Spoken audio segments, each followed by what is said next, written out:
And we're back. It is festival time. You guys arrived back at campus last session. We did a little bit of a catch-up with some of the Year 2 students in your dorms. You have homework, which you've sort of split between you, and Caliban did a little extra stuff on his own as well. And there were a series of, like, little notes and other things, one being a letter which you have all individually read off stream, and promptly afterwards would have been taken back by Tamara and destroyed.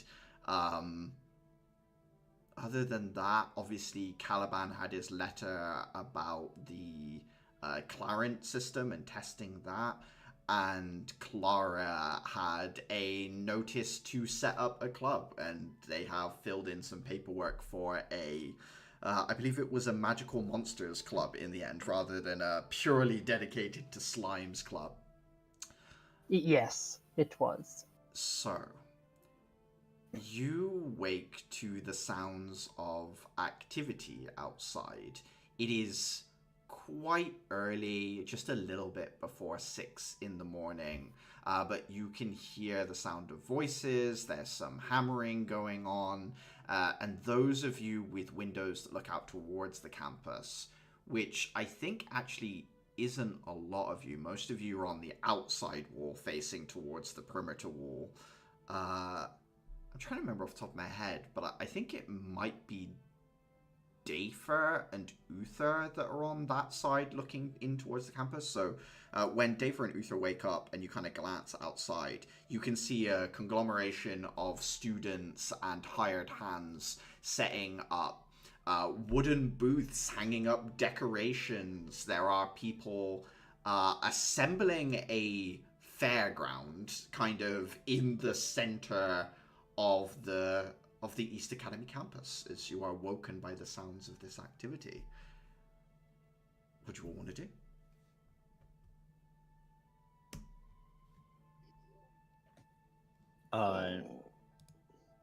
I think Adhira spent the entire night staying up reading beneath the stars, and as such did not get as much sleep. She is going to groan, roll over, and pull a pillow over her head. Just like pull it around your head so it's on either side and like hide from the light. Yeah, there is still well, I mean, technically you don't need to get up at all. It's a day off at Hira, and yet here you are groaning into your pillow because there is the clunk, clunk, clunk, clunk of hammer on nail on wood in the distance. At Hira, yeah, you hide away as much as you can. Anyone else?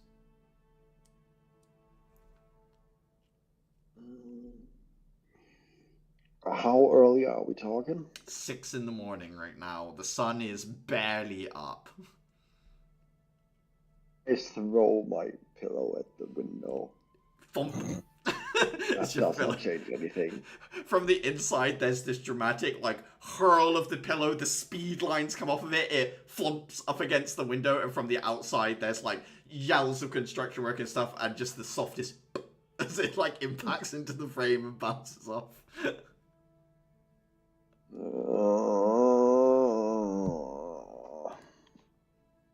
Deserve to sleep in after this fucking tragedy of a mission.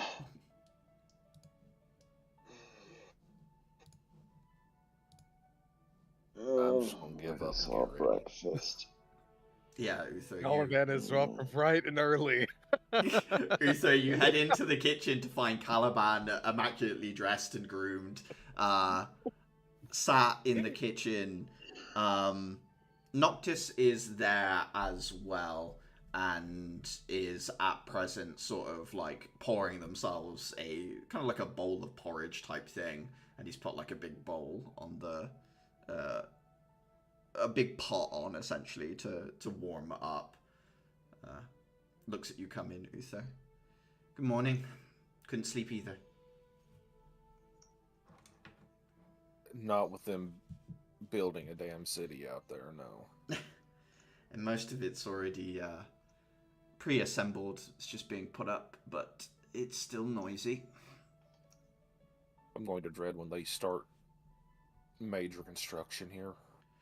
Well, so far they've only been doing it during, well, from about 10 in the morning onwards, while during the weekends to not disturb classes and things like that. So it's been not too bad, all things considered.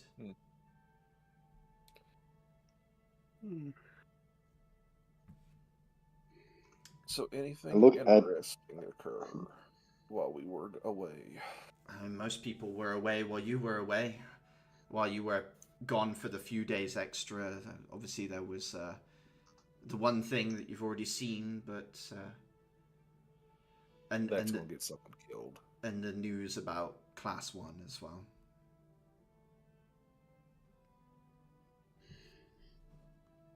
Yeah. I'm too tired to process this. Food first, think later. Just pots like a bowl I'd of be like porridge in Holy front of Ghost. you. Already prepared. Perfect. Sits down, eyes essentially still closed, because while Dafer typically gets up fairly early, like regularly, it's like 7-ish, half 8-ish. Yeah, this is That's- earlier. Yeah, this is like that. This is even beyond that, and he was still tired from the day before, from just having had this mission from hell. Dafer, as you sit there, eyes closed, eating your food, Noctis keeps putting other things on the table in front of you, puts a hand on your shoulder and says, "There's nothing else in that, Dafer. Dafer."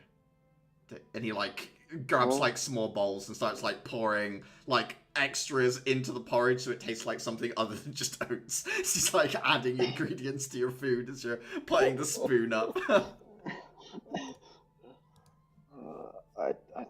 I function early, but not this early. Just today, I wanted to sleep in. He nods. Today. As you look up at him, Dafer, he's like bloodshot eyes and like bags under his eyes as well. Although he seems to be, how do I put it? Like brain-wise, he's coping with it better. Body-wise, you can see that a lack of sleep is starting to take its toll on Noctis. He looks a little worse for wear, a little haggard, but They start even earlier than I noticed, and I just slept through the first 3 hours because I was dead, or have you been awake all night? I've been doing a little extra in the evenings. I guess I am feeling a little tired today, but festival, so it should be a nice relaxer.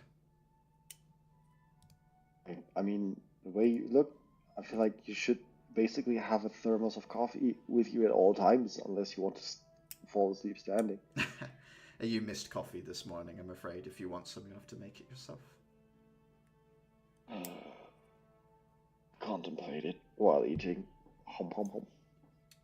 But yeah, as you all wake up and filter into the kitchen, there would be food prepared for you.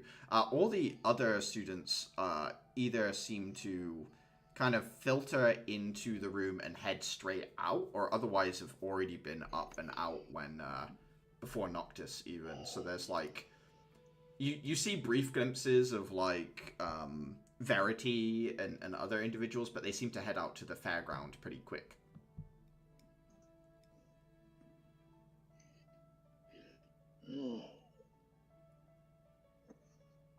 What is a festival like, Noctis? Oh, Never been to I one. suppose this would be your first, yeah. Well, it's a bit of a weird one, I guess. It's a festival of remembering the Empress, but honestly, it's not really about that anymore. The Academy does a bunch of like games and food and other things. We open the campus up to the people of I2. We have kids here playing and all sorts. It's just a bit of a holiday, I guess.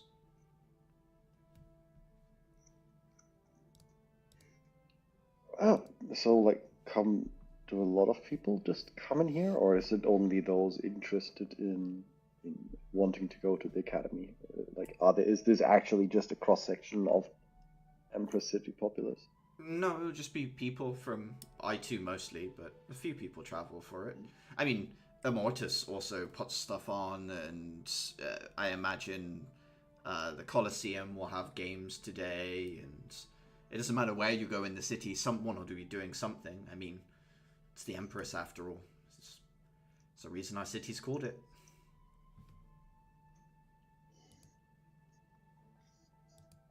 David just nods tiredly as he spoons another few mouthfuls of porridge into his mouth. What kind of games? He leans back and he thinks and says, well, there's an annual competition where you need to, like, eat a pie, answer a question, eat a pie, answer a question, and you can't answer the question until you've eaten the pie, and you can't eat the next pie until you answer the last question. So kind of like a quiz, I suppose, but with a food eating competition in there as well. And then, you know, some more normal carnival games. I hear someone organized someone to have like a crystal photographer, so you'd be able to have pictures and things taken this time, so that should be fun.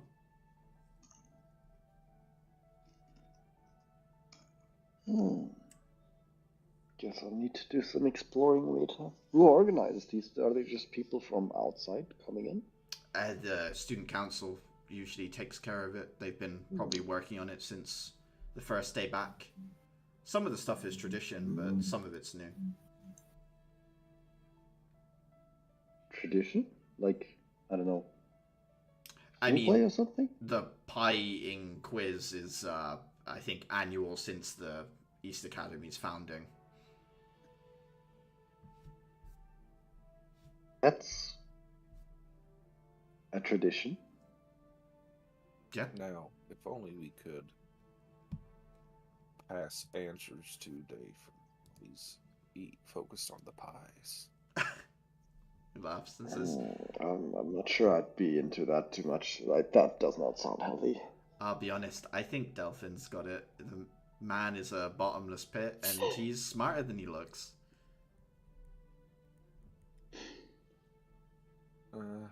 Should also be noted. Hmm?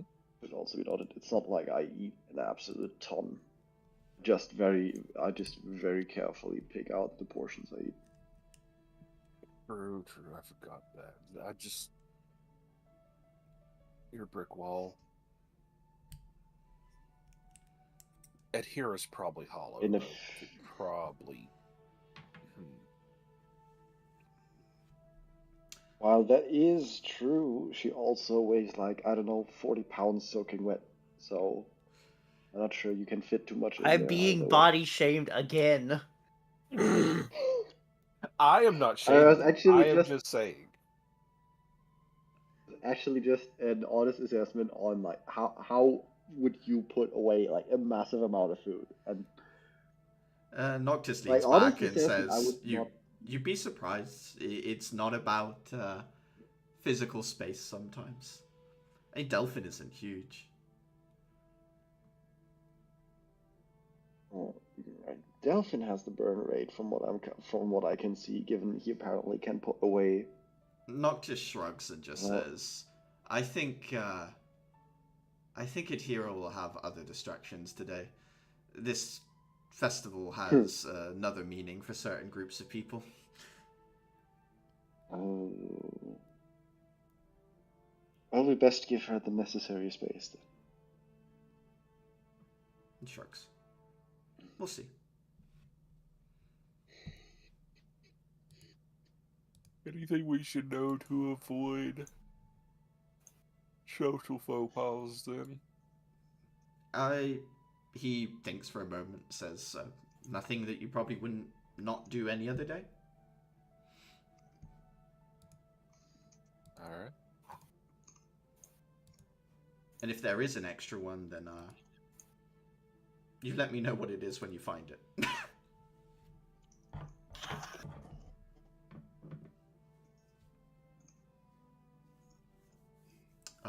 anyone else have anything they want to do that morning? I think if no one else has anything, Adhira will probably wake up last and, after pulling herself together, go pick up her weapon. Yeah, so waking up, kind of bypassing the communal area, heading out, you head into a kind of a frenzy of activity at Hira. You can see that some of the engineering staff right now are setting up a stage, and there's like a resonating crystal that's being put up there, sort of like a magical version of an amp. You can see Tamara talking to a couple of the engineering students as she leans against the framework of it. And a couple of them have got the drum kit that was being stored in the spare room and are kind of fixing it up onto the stage.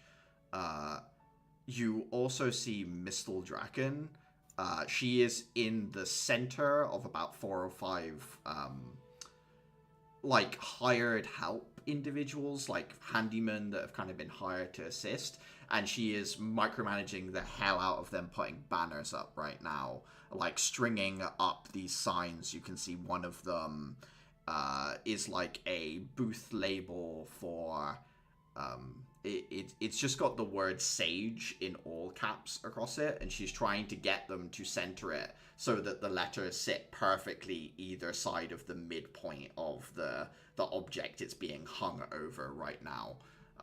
And you can see these like grown men sort of like sweating under her gaze as she is telling them left, right, left, like over and over again.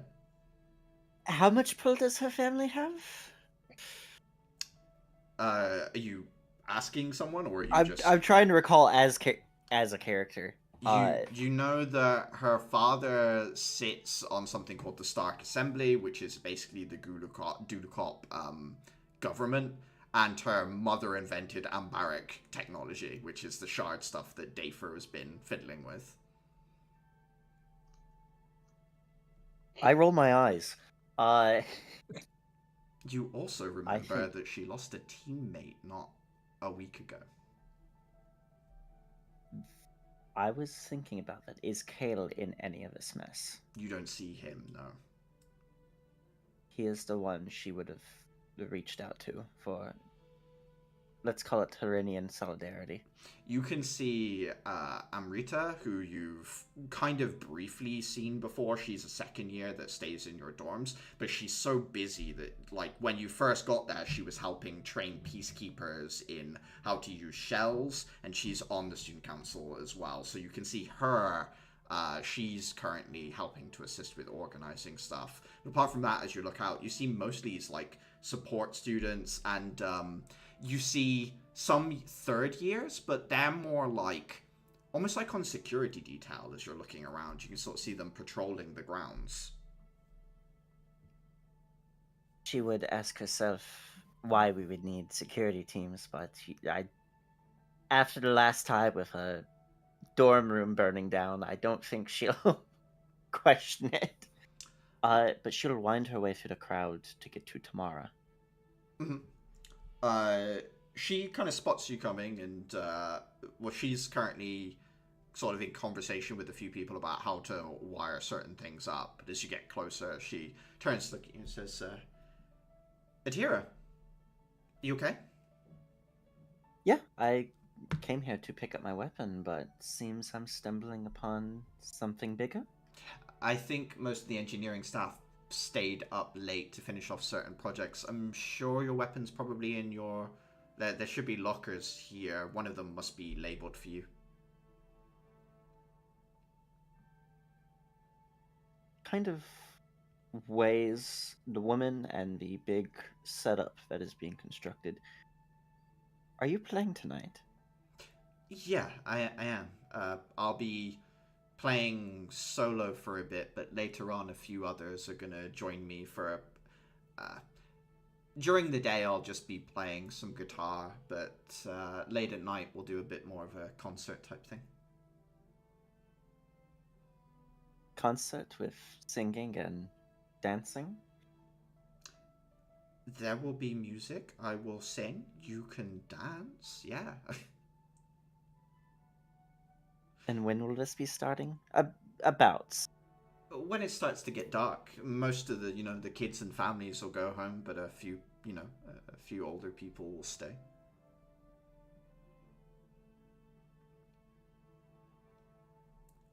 Very good. You can see in her eyes, she's already thinking about how to drag Andrus off to this. She nods and says, "Have you got your gift? You and the Andrus boy are dating, Yes. right?" We're not official, but we've hit it off so well so far. I mean, maybe give it a few more weeks and I can make it official. See So- how he feels. So you got him something for today, then?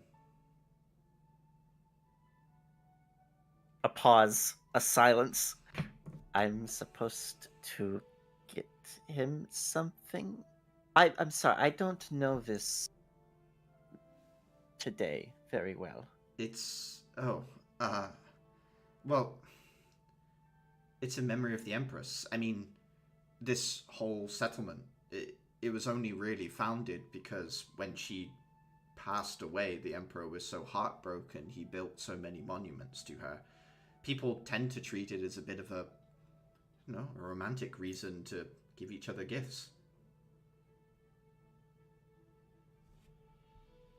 Ooh, okay, fear starts to spread across her face. I need to think of something quick. Well, I'd help you, but she kind of like Yes. looks over. Oh. Don't forget your weapon. She like puts her hands on your shoulders, like turns you back towards the lockers. Rush off and I grab the case from my locker. Yeah, it's all done already. I will get a small case, 3 shards, 3 crystals. They'll be slotted into it. I will get those separate, and I will open it up later. You also see that, not in one of the lockers, but on like a little side table, wrapped up in kind of like a parcel paper type thing. There is something addressed to Uther in there with like a card stuck in it. So like someone who either didn't want to put it in Uther's locker or for some reason forgot to put it in the locker, but it's like out on the side in front of you here.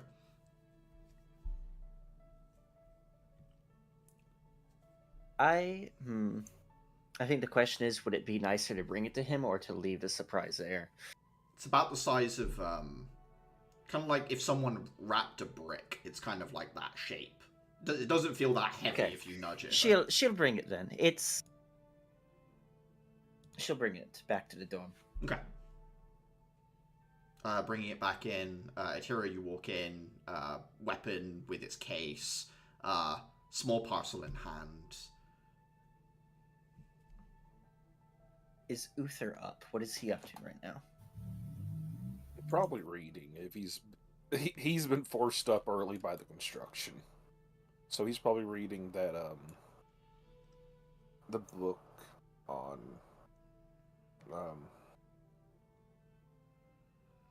golems they use in the north. Mm. Forgot what they were. I need to Yeah, get that back at some point. The clay golems, yeah.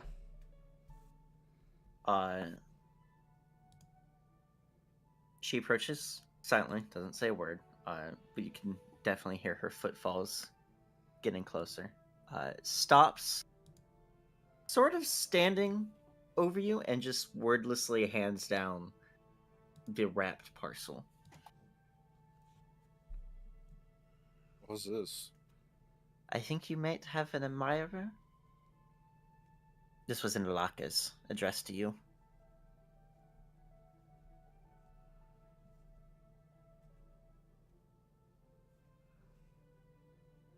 Well, go on, open it. Staring at him like She's staring at me. I'm staring at the package. he's opening it like not where it's not facing towards him, just in case it's something. I love that it's here. It's here. It's It's here. It's like it's a present from a secret admirer. Uther's like it's anthrax. Could be. I don't know. You open it I up. talked to like 10 people. It is actually a it's the fragment of the ossified tunnel wrapped up, and it's got some notes kind of wrapped around it. Ooh. I will skim that. Giving a quick skin, Uther, from what you can read, it's been altered by spirit possession for an extended period of time, but lacks a source of energy contained within it. So it's something that would need to be activated by a shell or crystal. But it does seem to have limited targeted telekinesis in the fact that it can remotely control or manipulate bone.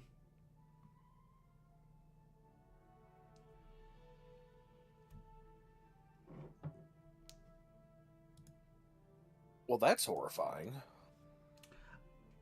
Going through the notes further, it does state that it would have issues with anything kind of protected with by what they would say full cover, so you would need line of sight to the bone. But it could be used either offensively or defensively. But yeah, it would need to be either attuned to an individual, so therefore powered by the shell, or would require a sacrifice of crystal to do something through it.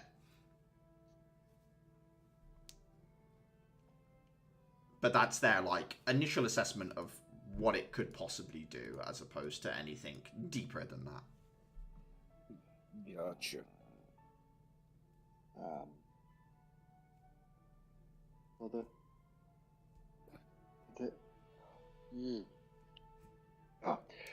For the purposes of this thing, I think we were already contemplating the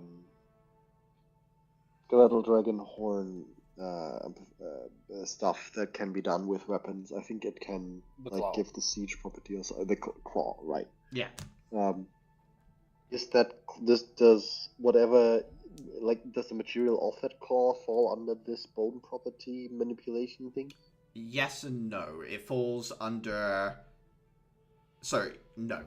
So these are two separate things. There's the ossified tunnel piece that is what Uther is looking at, and the claw, which has more properties from the seismic dragon, which is why it can easily move through stone. Seismic dragons can do that.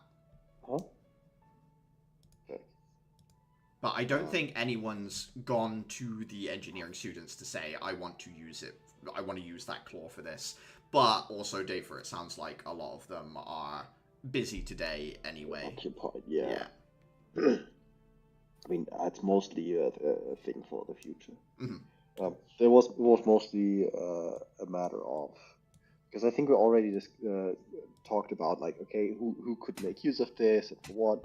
Mm-hmm. And I think at least my personal opinion landed on if Dafer would get access to that, I'd use it for the siege property, but that ultimately is Uther's choice. Yeah.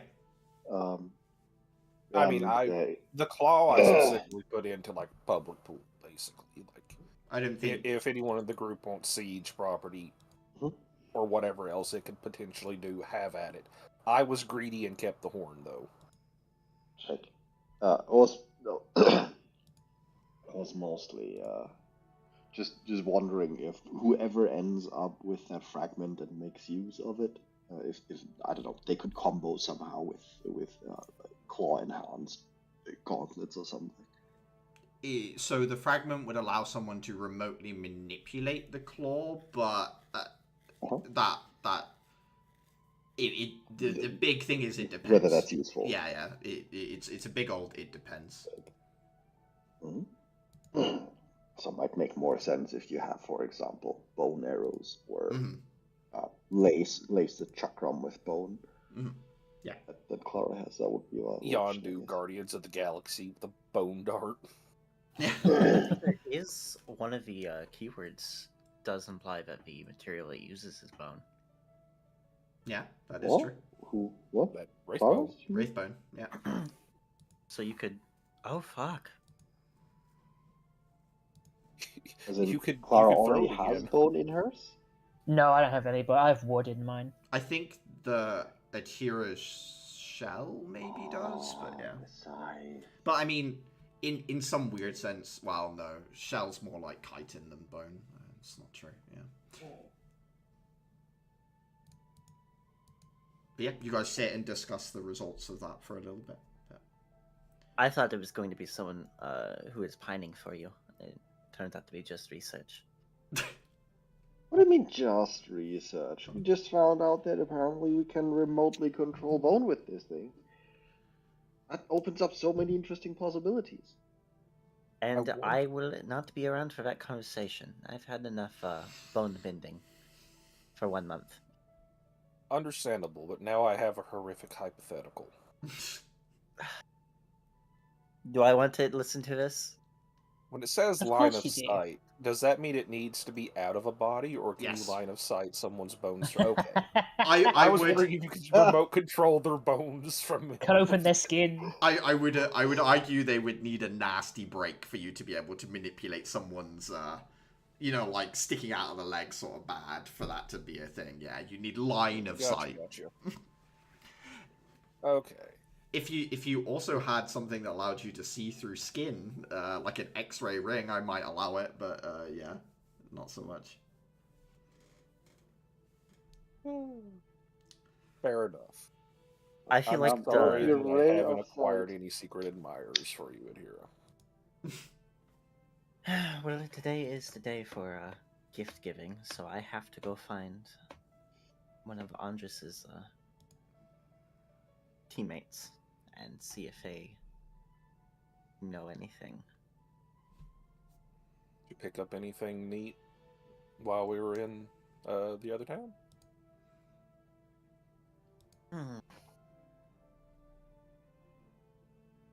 That is a good point. That is a good point. I stole jewelry. Realizes what she said out loud and then stumbles over herself. I reclaimed priceless artifacts. But you're... Run. Hurry. I'm gonna go into my room and pick up the geode ring and run out. Okay, so you go into your room, you grab the geode ring, and then you run where, Tira? Where are you heading off to? I'm gonna go find Andres if he's. Okay, so you're heading for already their dorms. Mm-hmm. Anyone else have anything they want to do?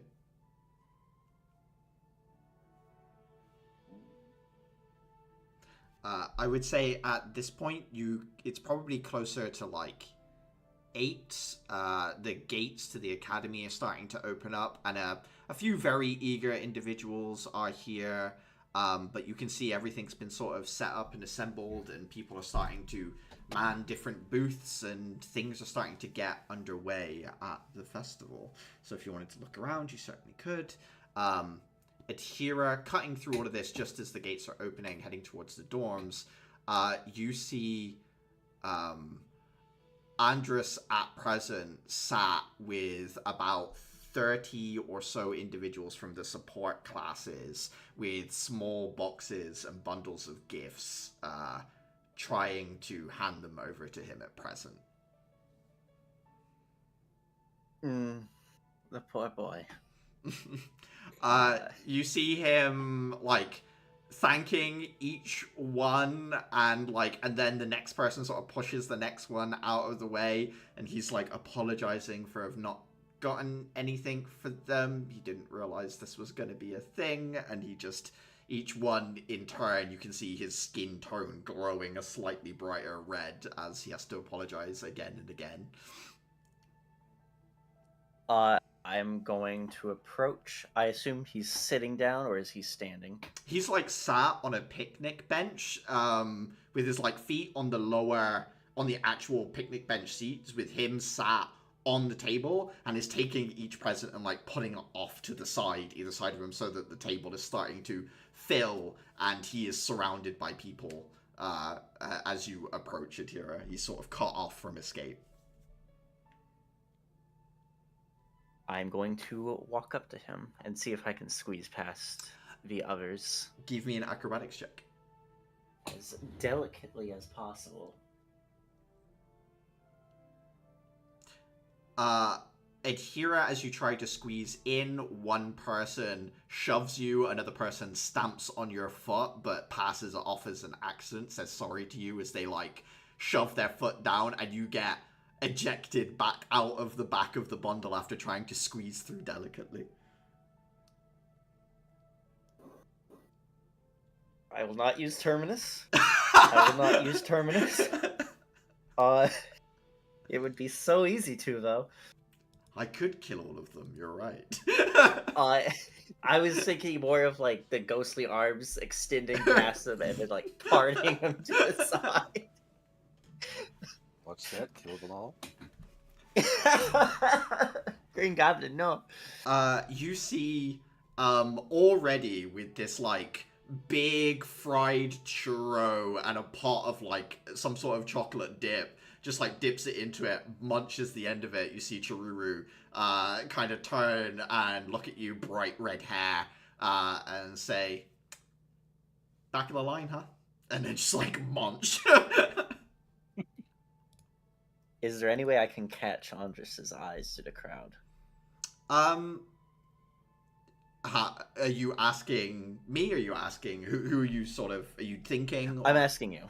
If I can... he's pretty surrounded. He's slightly raised, but there are some taller individuals, and you are not the tallest individual. You're not tiny, but still, from his point of view, you're sort of blocked out. You could run a distance away, jump up and down, and wave your hands and legs in the air, or whatever, but that might not work, but yeah. I think she will wait in line. Okay. Drew says, so, you getting him a gift as well? Not munch. Yes. Maybe not something that I can I give to him right now, but I think one gift I could give him is getting him away from all of this. She thinks for a moment and says, I do have a flashbang. A bit more subtle. Though, do keep it on hand. Drew's like about to take it back into the dorms, but then like turns and is like, okay, and then like leans kind of against you and says, show me what you got. I reach in and pull out the geode ring, which I guess I'm keeping in some small box or tuft of cloth to make sure it doesn't simply fall. She looks at that and she says, what the fuck, Atira? Is that a whole ass mine on a ring? What? So, we went into some caves for our last mission. I'd say so. You've got one on the ring. She laughs. We went down into a lost city that was being haunted by a bone spirit, and I took this from a jewelry shop. She sits cross-legged on the nearest, like, tall enough object to continue listening to you. And says, you stole from an ancient city's jewelry shop? Ancient cities have jewelry shops? Well, all cities have jewelry shops. It's just a case of how much time has passed. She kind of, like, leans back, takes another big bite of this huge churro, and you're thinking to herself, I guess so. Everyone likes shiny stuff, huh? All the way back then. Crazy. You think of the olden times and you think, I don't know. They wouldn't have that kind of stuff. But then again, the goddess made a lot of stuff. So I guess they had that stuff. And now you've got one of those things. Except you're going to hand it over. Cool. Does it seem like she talks to herself a lot, but she goes off? Oh, you're not in this conversation, Atira.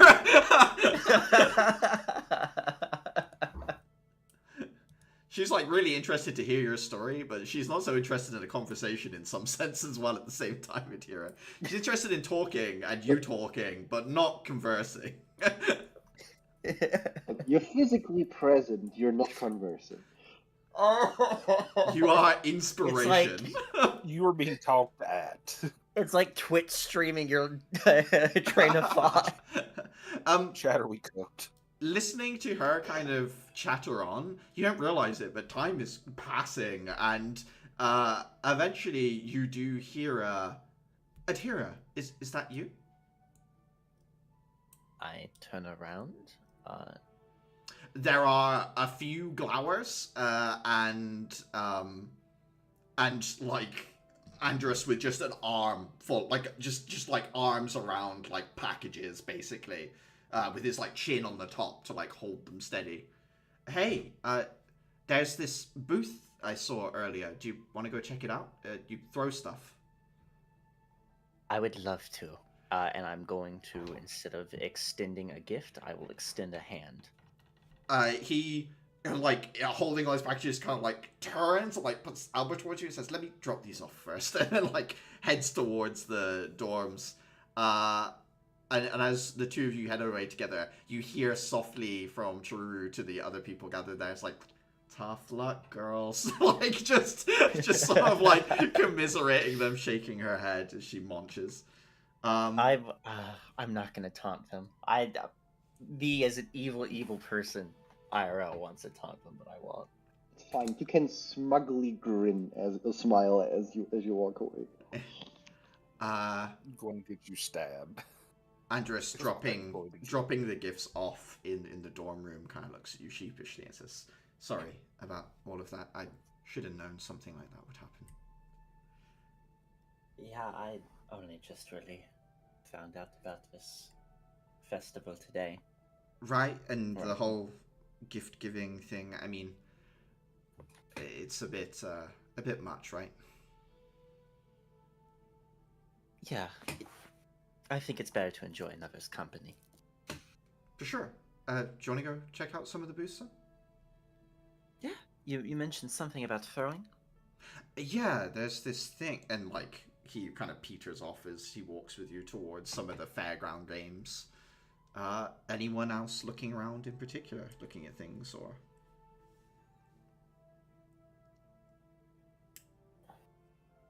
Or is Uther and Dafer staying inside reading? Eventually go out and look around.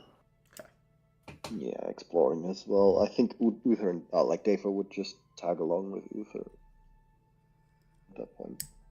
Yeah, Uther, are you looking for anything in particular, or just kind of having a peruse around? Perusing. Yep, give me an investigation check. Oh, yeah.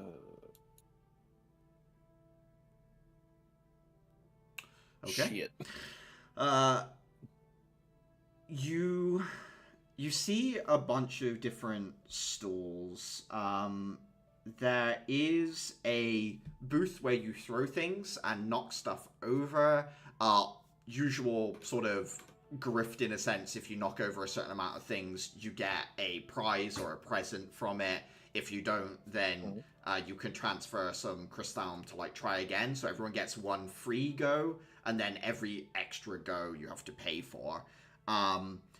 There is a booth which kind of looks like a firing range at first when you're looking at it, but it's actually like a narrow covered slit where you look through, and there is a jar at the far end with colored balls in it, and you have to judge from about 50 feet away how many of each colored ball are in this jar in the distance in the dark. There is a repeatedly held sort of short game of like keepy up where people have this inflated ball and they have to try and keep it from touching the ground. They can't use their hands, but they can use any other part of their body. There is a raffle. There is the crystal photo booth.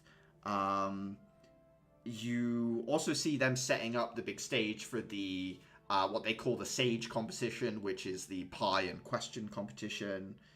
On a natural 20, you also see Axel having a conversation with what you think might be a first-year combat student you haven't seen before. Tan skin, big comfy sweater. She kind of wears the sleeves of the sweater over her hands, so they're just like these big sort of like dangly things that are sort of covering her hands and like giving her appearance this sort of like almost like sort of tentacled hand sort of thing because it's just fabric. But she's having a conversation with Axel off to one side. She seems, I don't know, quite excited, quite animated from a distance, you would say.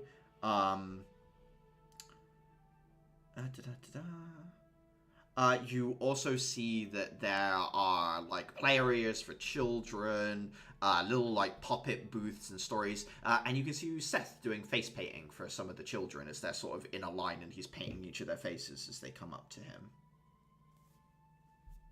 What's the security situation look like, out of curiosity? So you got the normal sort of security that the East Academy has, which is like you rarely see them around, but they're like employed guards, sort of like, but they almost give you like mercenary vibes, but they seem to be consistently employed by the academy. But on top of that, you have all of the third years that are patrolling either the perimeter walls or sort of walking around the grounds, including multiple versions of that one third year girl who is sort of just like basically the perimeter force all on her own is Akira. Fair enough. So they seem to be taking it quite seriously, you would say, looking at it. Like, it would take it quite the assault to break through the outer, like, perimeter at this point. Is there anything that sort of draws your attention, Ethan?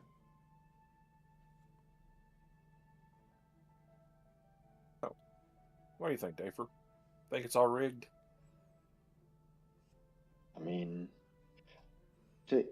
Sam, taking a closer look, at the booth about judging specific colored jars.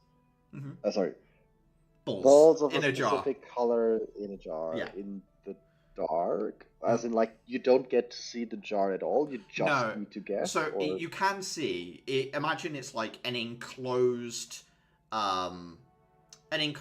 box that's really long, and you look through a gap, so you're looking through. There's some light coming through like small gaps in like the joinery of it all and through the slit you're looking through, but there's no internal light source, so you're sort of like squinting in the dark trying to let your eyes adjust to see what it is.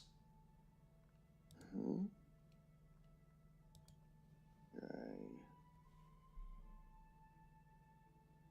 I mean, honestly, out of all of these, this kind of judge in the dark booth seems like the easiest one to rig in our favor. So that would be basically where Dafa would be going into to see, like, okay, is this like the kind of like puzzle that I can, in quotation marks, solve just by by really playing the game, but like, for example, taking a rough idea on like what's in there, doing estimation math in his head, counting or including counting the balls he can see from memory, etc., etc. You give me an intelligence check if you want. Okay.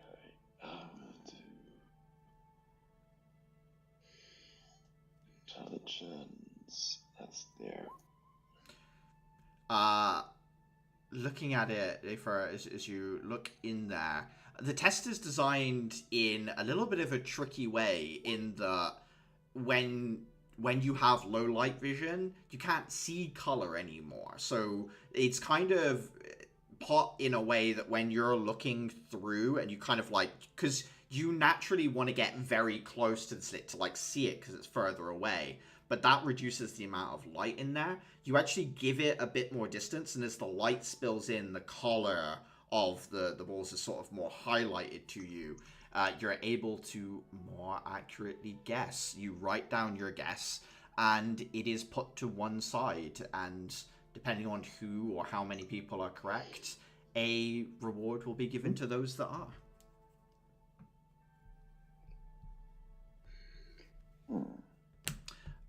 Good feeling about this one. And you notice as well, above each of these booths, there is like an in all caps label. So the one above this is the judge. The one above the ball throwing is the warrior. You can see these big, and you've got the sage above that pie eating contest as well. Okay.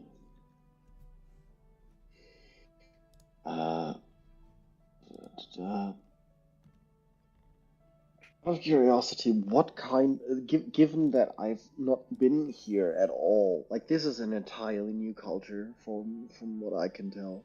What kind of stories do they tell here in their puppet booths? Do you want to just go and watch one of the puppet booth stories?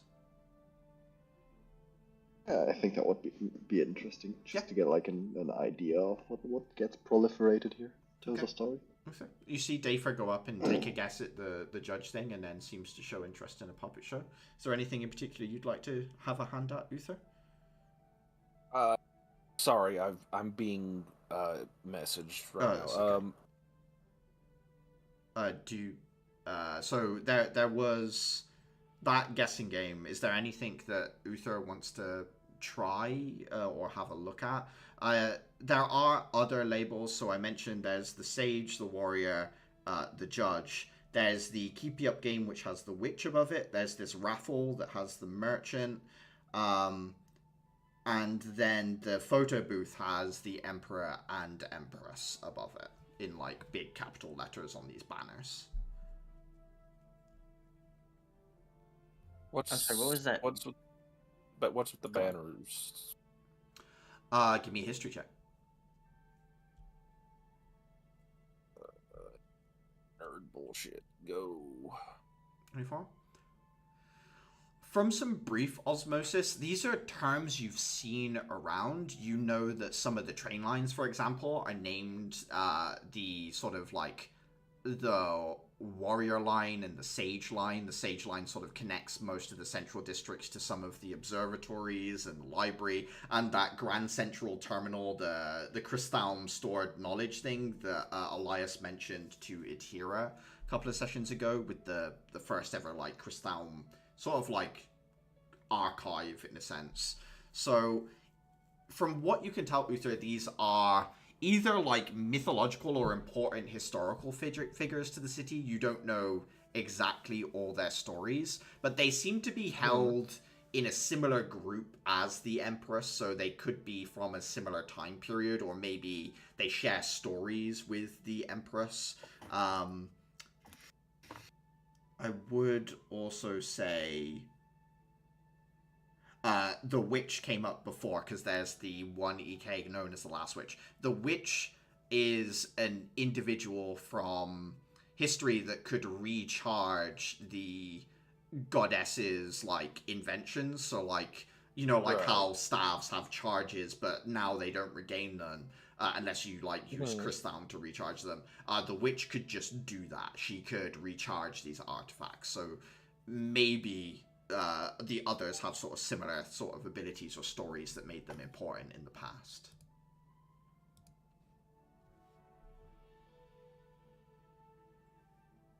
But yeah, unfortunately, having not been around here, you don't know any of the specific stories, as it were.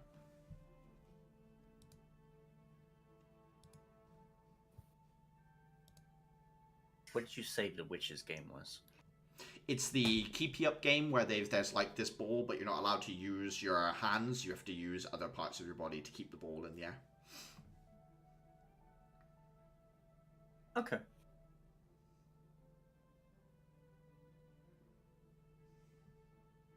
Bouncing the balloon on your foot.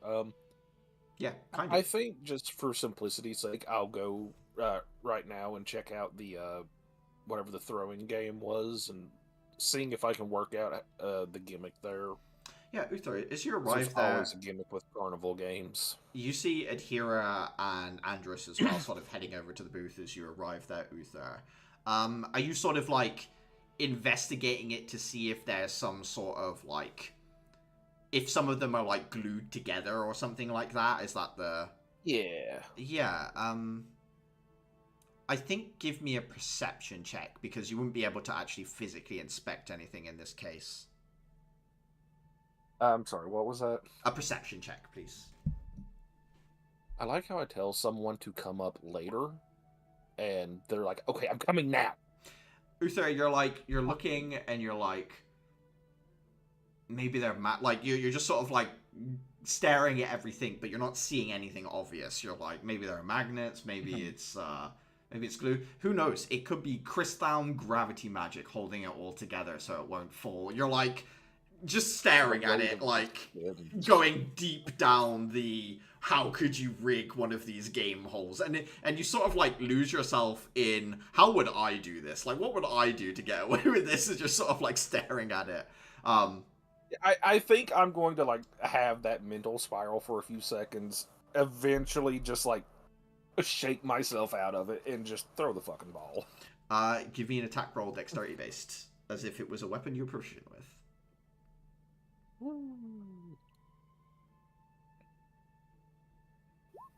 15.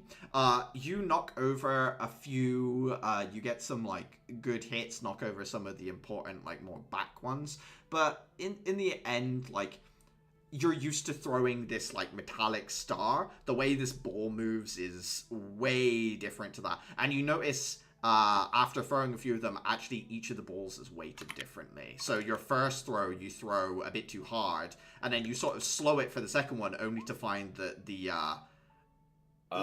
weighting is different on it, so you're like, you do the same mistake twice despite trying to correct. At which point you are given a prize. Please roll me a d20. Ooh. Come on, that 20, buddy. You know that. You know better. You get an East Academy t-shirt with, like, East Academy across the back, and, like, so, yeah, you have some, God. you get some merch. I'll take it. Fine. Yeah. Just kind of sling it over my shoulder, and if I see someone else in the group, I'll warn them about the weighted balls. Okay. I mean, Adhira and Andros are right there, I think. Yeah, okay, then. I'm just going to lean into Adhira and warn her about the weight difference in them. Adhira, you see that there are some, like, grand prizes hung up as well, including, like, the traditional giant stuffed teddy bear, but also including some things that have been signed by the teachers, such as get out of assignment free card and extra day off for the class to be redeemed at the class's choosing. Things like that, like signed promissory notes from some of the instructors. I'm fighting the urge to cheat so bad. But with the knowledge that Uther is giving me, how can I possibly turn that to my advantage? I mean, would I just get heavier ball? No, you would know to adjust yourself for each throw. So in a sense, it's not so much an advantage so much as my setting of the DC is different, if that makes sense. Andros just says, do you want any of these prizes? Well, I might try and get something signed by the teacher, help out the class every now and then, get out of a assignment, get another 3 day off. I'll throw for you if you like. Okay. And I sort of relax and I hand the ball off, but I will just sort of whisper to him, "These are weighted." Looks at you and says, "Yeah, all balls have weight," and he like throws one. At which point it goes wildly off and like careens down the stall and goes, as he's like staring gormlessly at his completely failed throw. I pat him on the shoulder. You just see him like face plant, like put his face in his hands, like, oh man. Can I do another throw? Yeah, that's technically his. So if you want to, you can do yours instead. Okay.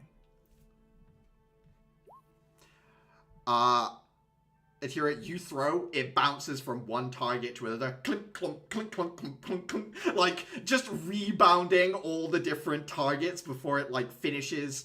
You knock over, like, a good 80% of them. There are 4 grand prizes. There is the big stuffed teddy bear, the promissory note for a day off for the class, the get out of, like, an assignment / homework free card, and oh god, what was the last one? The last one is a note to allow you to basically have a crystal that is 1 higher level than you are registered for, like, having as a individual. That's like once per mission?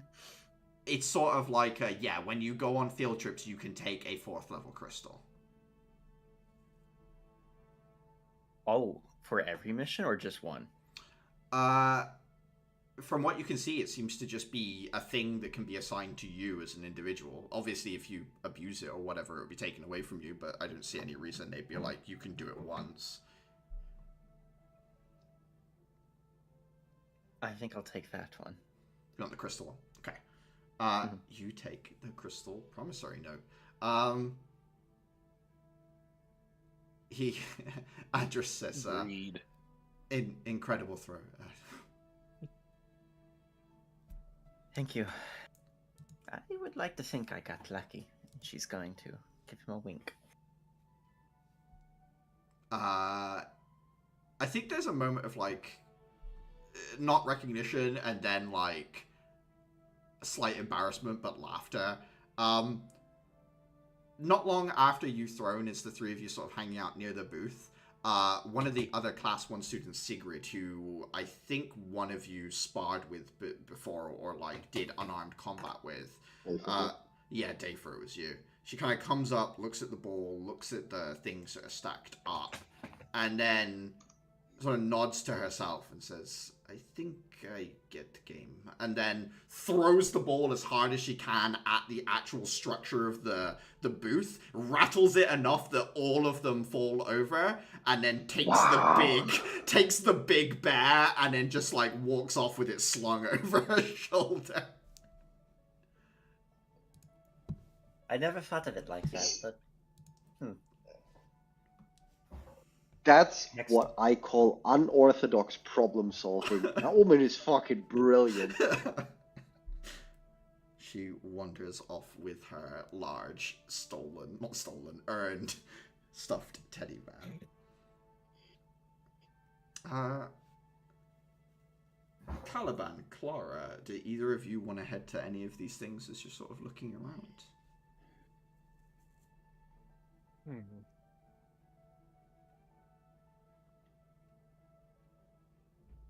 That was a great question. There are... give me a perception check, Caliban. Yeah, one sec. As you're looking around, your eye gets caught by, like, this bright pink sign, and as you look at it, you can see it's candy, cotton candy, other sorts of confectionery at the stand there, Caliban. Just one weakness. So you rub your hands together and head off towards... you get in line, you're behind, like, 4 6-year-olds, and then it's you. Like, as you get in queue for, like, lollipops and other things as well. I will not be deprived of my sweets. Clara, is there anything that's sort of drawing your attention at all, or are you just sort of looking around as well? Yeah, I think she's just probably milling around. Just give me an investigation check. Sure. Investigation. 19. Looking around, you come across this raffle stand where it's got the merchant sort of in this big capital letters above it. But you can see a few individuals like taking names and then putting them into kind of like a big bingo ball type thing. So like names will be drawn for certain gifts or prizes. Looking at it, you can see that there are some prizes in here that are like to do with, so there'll be things like the East Academy shirt and things like that, but also some of these like promissory notes, you know, like the day off and things like that. One of them is a class trip to a location of your choosing, anywhere within the regions of like Dulukop, Heaven's Pillar, Laments, Trismere. Like basically you get to decide where, instead of going on one of these away missions, you get to go on holiday with your class and your instructor to one of these locations. So that's one of the prizes that's sort of available there as well. You also see that the photo booth, you can either take like a big group photo or you can have two people. The two people thing seems to be quite common. In fact, the photo booth is sort of set up like kind of like an actual photo booth, right, where you get like the square of like 4 images to a degree, and you see a lot of people that are going out with each other going in there for this set of images that comes out on like a little crystal plate. Sort of what's near you as you're looking around. You also see Mistel is here, and you know, you see other students as well. Anastasia's here as well. She's currently, you see her with her parents, actually. They're at like a little, like, kind of like a hook-a-duck style game. You see the 3 of them kind of smiling and laughing and talking to each other here on the grounds. What's the cost to get your name in the like prize draw? It's actually no cost whatsoever. You just have to put your name on a piece of paper. It seems like they're grabbing 1 from each person. Sure. I'll put my name on one of the slips of paper. Okay. Clara goes into the raffle.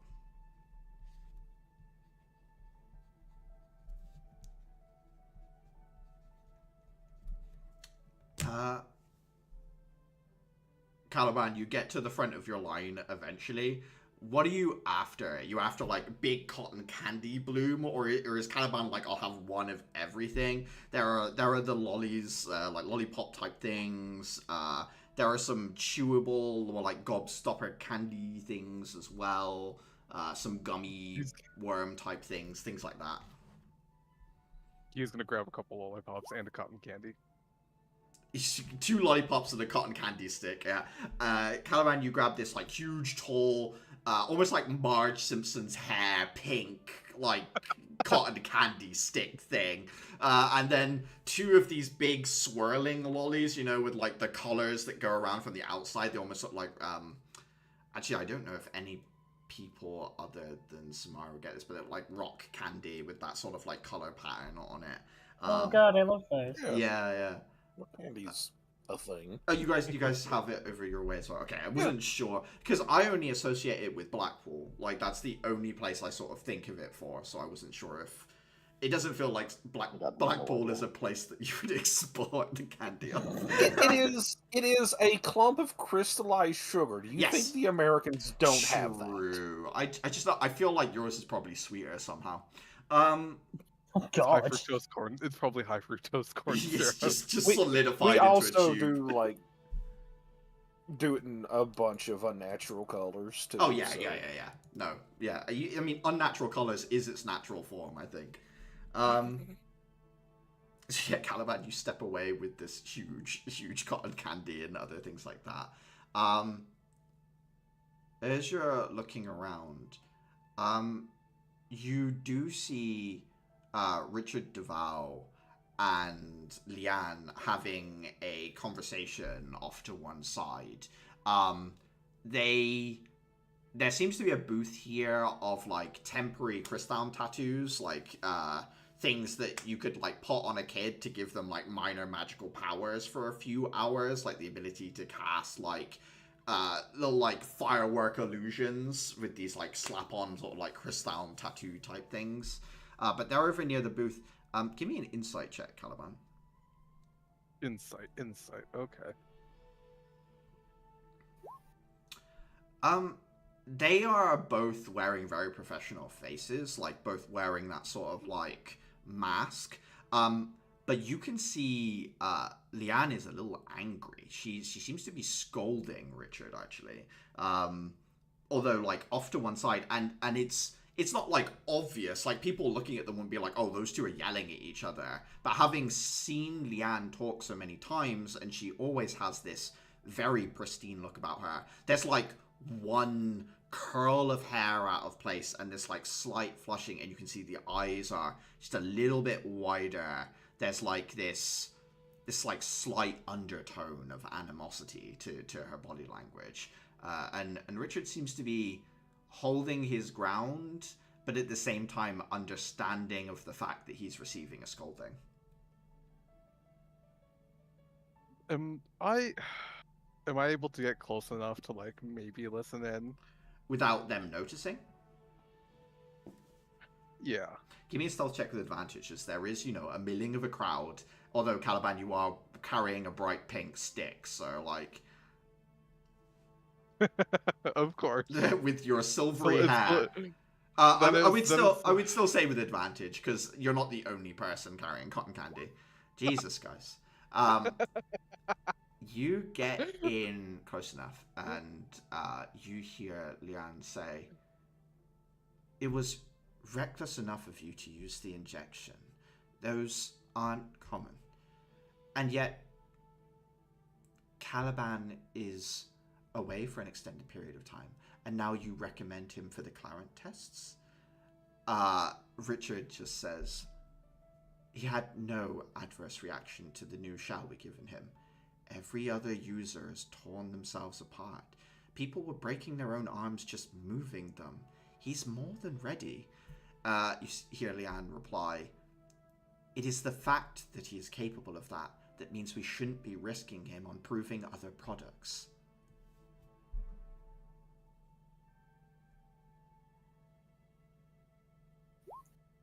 What do you want to do, Caliban? Do you want to keep listening in, or...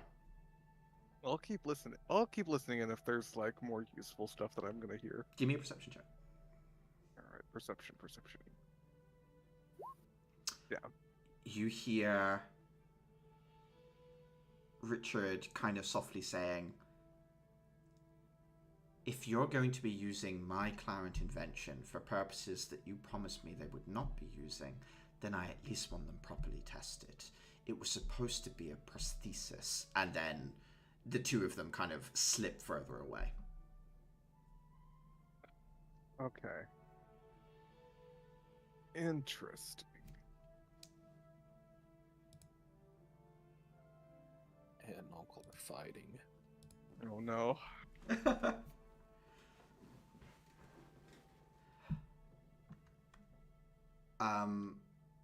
Caliban, as you're kind of stood there, trying to like listen in, like leaning as they're walking further away, you're losing the ability to sort of hear from a distance. A couple of individuals, a mom and their son, they look like they're probably from I2. Mom is dressed as if she works at the embassy here. Son, obviously dressed as a child. He's got like a really big East Academy shirt on because he's just won it, and he's like wearing it over the top of himself, and it almost looks like, like a long dress on him. He's so small. But he tugs Mom's like isn't that Mr. Von Halig? And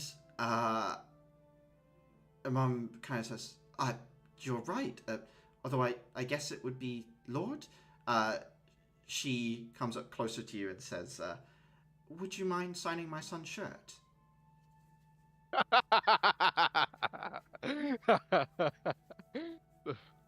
Of course.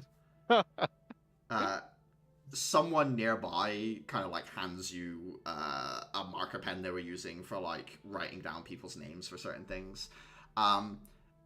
The boy looks at you, Caliban. He's got like one tooth missing, big smile as you're writing down name on the shirt, and he just says, Is it true that the Von Haligs are helping out the Graal because they need our help because they're small?" course. Yes.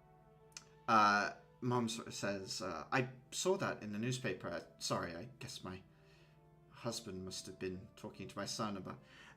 she kind of peters off and says, I think it's great what your father said as well. It's true. They deserve our pity.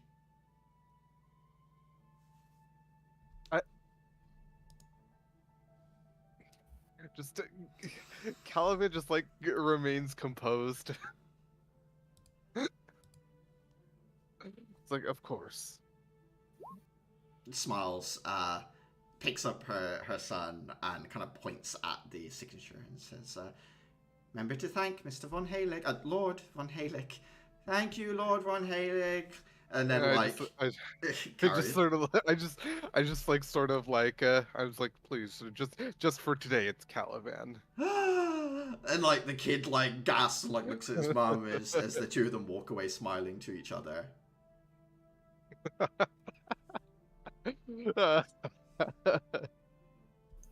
just sort of like wave back. People. What the like stall attendant takes their pen back from you, so like next to you, like gives you a side glance, like try like a little bit of that was heartwarming, a little bit of oh wow, this person's politically important. Like sort of like this person who stood here with this huge pink sort of like cotton candy things, like sort of realizes who you are in a sense, but goes back. I take another bite of the cotton candy. It just disappears. Yeah, 1 second. Tamara sort of like starts to speak. Her voice kind of comes across like the fairground and just says, I hope everyone is ready for some entertainment. I'll be playing music for you this evening. And then she sits down just herself with the guitar and begins to pluck out a song through a series of crystals that have been set up that sort of like relay the sound waves as the sound of her guitar starts to fill the grounds, and people continue to go about their business. Is there anything or anyone people would be looking for? I can do this as well. Yeah, I can. I would like to try the witch game. Yeah, heading over to the witch game, there's a little... you're sort of waiting in line to join the next group of people as the current one is there. You see that there's a small plaque. Says, the witch, last remnant of magic, and then underneath there's a small thing that says magical and ungrounded. I would like to open my mental connection.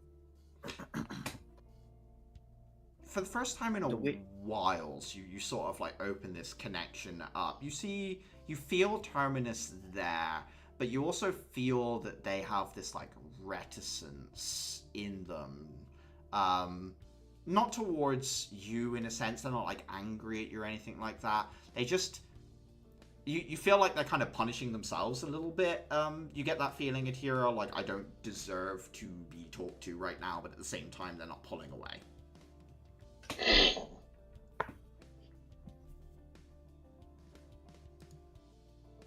She is going to try and be nice to him. So the witch, me asking as a player, the witch is a role that has popped up several times throughout history? No, it refers to a single individual. Oh, the one that's currently live. Nope, that's the last witch, which is... I guess I see what you're saying. Sorry, the witch is a specific individual. The idea of witches is repeatedly riffed on. They're usually women who are deeply steeped in magic, alchemy, or other type things. People will refer to them as being like the witch or witch-like because they are like this specific figure.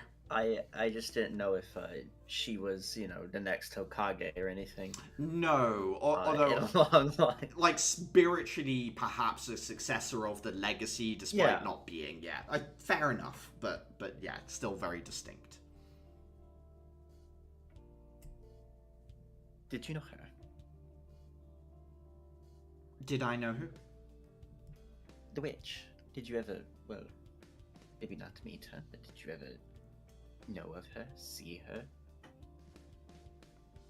No, this myth is newer than me, I believe, in a sense. When you found me, I had been stored in the Laments Desert for quite some time. I know very little of the last few hundred years since the goddess left, and the witch is a figure that fills that gap. Shame. She will let the connection linger and die off if he doesn't have anything more to add. He says, whatever these people think of the witch, whatever stories you hear, know that they're probably wrong. What truth remains after history has had its way with it is what the people alive want to remember about it. People are people. Will the same be said about those two names the man mentioned, the blind man? Their works will survive intact, but what remains of those two in terms of who they were, I doubt they would have been remembered favorably.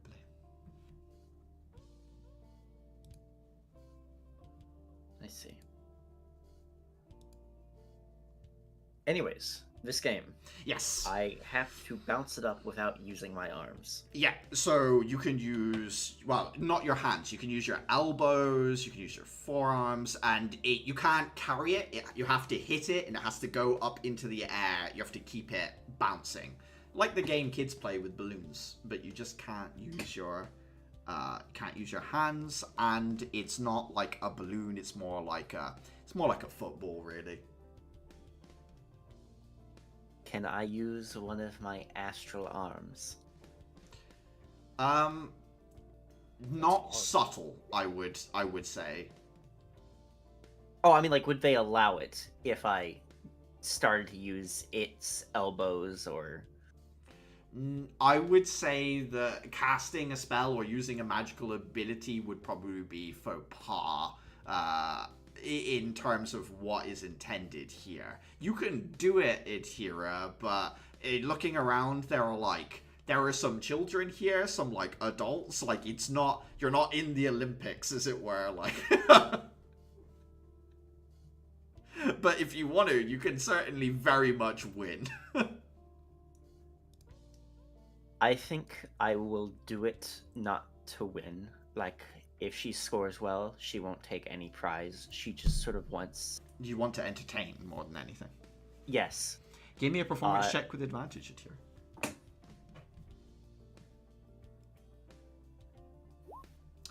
13. Some people in there are taking it as seriously as I joked that you'd be taking it. So there are some people there that are like really trying. So when you like conjure these huge arms and start juggling, you can see the like fear response from them. It's like, oh my god, I'm not gonna win. Obviously the kids and some people watching are thoroughly entertained, but there are some annoyed people that are in the competition. However, one person who you recognize as Elias, actually, in the crowd today, turns his head and, hearing some like mutterings, just says, I take it she has used some sort of ability. A few people grumble and sort of say yes. And he says, well, personally, I think that's all within the spirit of the witch. In fact, he kind of like turns and says, I don't see why People shouldn't be given crystals to do this. There should be more encouragement. And from that point on at Atira, people start to bring crystals of like gust and other things together so that people use magic to keep the ball in the air. As you are kind of pulled away from this, Elias approaches you and says, I am glad to see that you're not hiding away. How are you feeling? And I'm feeling well. It was a sore 24 hours afterwards. Nothing quite like it, but I wanted some fresh air. I suppose you probably haven't seen the newspaper today. No, why? Nothing to worry about. It's just, the official story has been released. I just wanted to make sure that you got hold of it and were familiar with it going forward. We never got a personal chance to talk about what happened and what I asked of everyone. What was the cover up again? She whispers like a bit more lower of a voice. He smiles and says, there was a malfunction of the device they were testing. Unfortunately, it went haywire and destroyed itself. A lot of the machinery is being repurposed and is being used to get the main chamber ready for the Graal. Luckily, the conversation Caliban had with the base commander about the Von Helix being on board, his father has echoed. So a lot of people are seeing this as the nobles rescuing the government from a potential failure, which has pleased certain groups and obviously upset others, but no one has stepped forward to say otherwise, least of all the individual we suspect of being the culprit, shall we say. So for now, it seems like things we've gotten away with. Not the response that I would have liked, but, well, not really sure if there's any response I would have liked. At least it draws the blame away from me. Thank you, by the way. You're more than welcome. I could see that you and your companion, you had the interest of others at heart, even if emotions got away from you at the time. I can hardly blame you for feeling things. Well, we'll be better about it in the future, won't we? I don't know. Kind of glances down at the vessel. He spends a moment thinking and then says, I don't know if I want you to be better than that. I'd prefer if you were more prepared. And maybe let the others around you know what you're potentially going through. But being better than feeling something, than caring, isn't being better at all.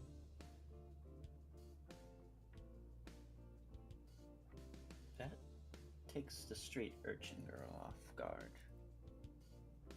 She hadn't considered the situation like that. Anyway, yes. I have taken time away from a very busy schedule to come here and talk to you in person to make sure that you're doing well, and I can metaphorically see that you are. So I should be off. Well, it was nice to see you. Well, don't be a stranger. I shan't. I should be working with your academy a lot more closely now that Lemon has secured themselves a better position to do so. Enjoy the fair. You too. And he slips away into the crowd using his stick to sort of hit people in the ankles, and they like turn to be angry and then see he's blind and then walk out the way as he smiles and like whips another person in the ankle with the stick. Oh hell, it's my aunt. It's He's very doing it's this to like half Atira, it's on obvious purpose, he's isn't doing. he? Yeah, I was like to Atira, it's obvious that's on purpose, right? Yeah, Atira, looking at him, like, he's blind, but he seems to be, he has exceptional hearing for a start, you can tell that. So he seems to be able to tell when someone's in the way, but at the same time, he does seem to derive some small amount of pleasure from whipping someone in the ankle so that they get out of the way. Yes.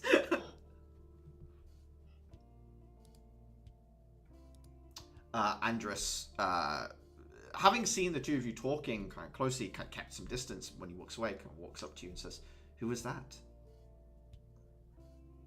He's a man from one of the judges. Works with one of the judges very closely. Wait, with Lemon?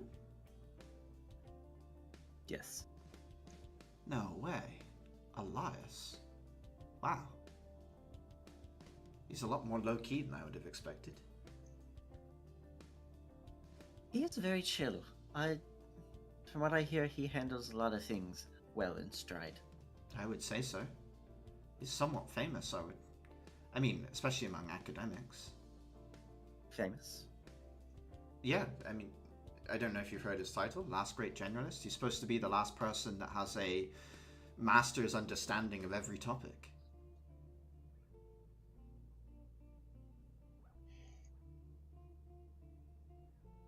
How... I don't think the street urchin has much of a understanding of colleges and universities very well, but she can take the idea. He has, like, I don't know, 80 books or something like that. 80? Yeah, I mean, and that's just published books. I don't know how many papers he's probably done. You think he's really done papers on everything? I think you have to prove that you have a mastery of an understanding. They set a question that you need to answer, and it's usually complicated.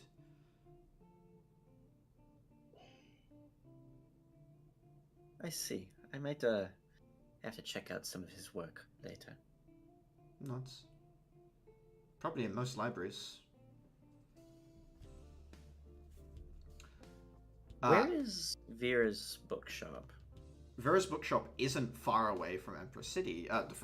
From East Academy. It's right in the city. Out in the way.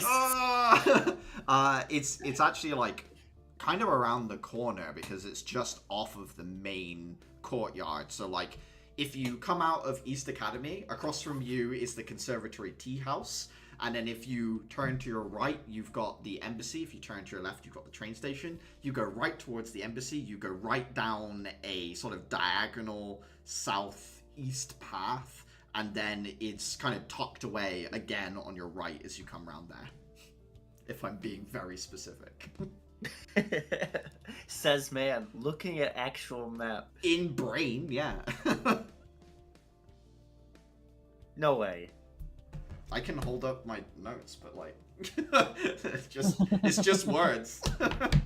I like to imagine some mornings like he'll wake up, he'll look at his map of Empress City and be like, "All right, time to design traffic routes and what is the most popular." I've not technically finished drawing it down because I'm like, this is so big. I keep like trying and failing. Spinning the map in your brain. So yeah. Does anyone have anything more they want to do sort of at the festival or like look around for or any person they want to talk to? Sure. You want to go What is get Clara doing? Very little. She'd probably just find somewhere to sit down, if I'm honest. Mm-hmm. You should have brought one of the slimes out with you to sit and read with or something. Yep, I'm sure that would go incredibly well. If it's in a glass festival. container. It's kind of... Even then, I think I'd probably be asked to leave. It's kind of funny, because, No. like, slimes are kind of seen the same way, like, a rat would be. It would be like going to a festival in New York and being like, look at this rat. Just like, it's a particularly big rat, isn't it? Like... I think this is just me speaking as both a little player and a little bit of character. If you brought Tabasco around with you to the fair, you could get some members for the Flan clan. I can see tomorrow's headline.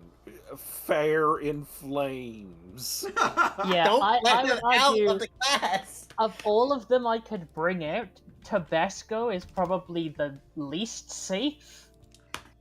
I think the headline would be. That's what makes it fun. I think the headline would be Tabasco too spicy for white Parisians. Okay, never mind. It might be worth it for this headline. You say that, but the Empress Herald is gonna be Heaven's Pillar terrorist caught in Empress That's also true. All caps. IRA? Question mark. Princess burns down fair is definitely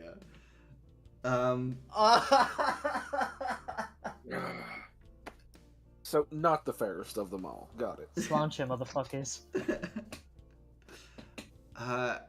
You do see there are some like pet show type things going on, so I don't know if Clara would like to sit down and watch people like show off their well-trained dogs or things like that.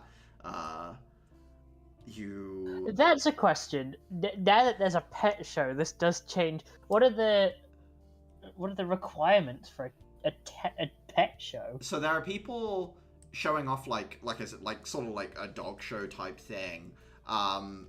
There are also people that have like trained hunting birds. So there are some like falconry things going on, Clara, you can see. Okay.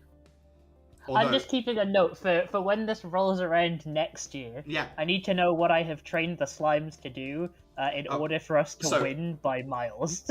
Obstacle courses seem to be very popular, although the falconry stuff is more like letting people hold the glove, like sending the bird to them so it eats off them, like quite typical sort of like have an experience of these hunting birds. Because kind of as you're watching this, Clara, you realize that like this really normal thing for you, that like it's like, yeah, that's how hunting birds work. Like all these people have like never seen a hawk or a kestrel or sort of like things like that, and you're just like, it's not even that well trained as you're like looking at it.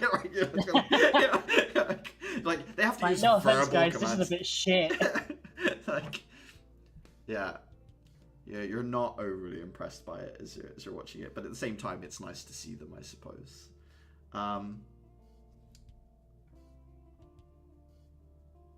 to know. As the evening sort of wears on a little and families start to leave and some of the stores sort of close down and more students are freed up, kind of like as the light is starting to dip and the artificial lights are coming on,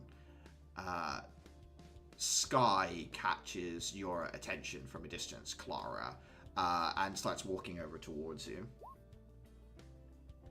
Once she gets to you, she says, I suppose the others are around somewhere. They'll be somewhere.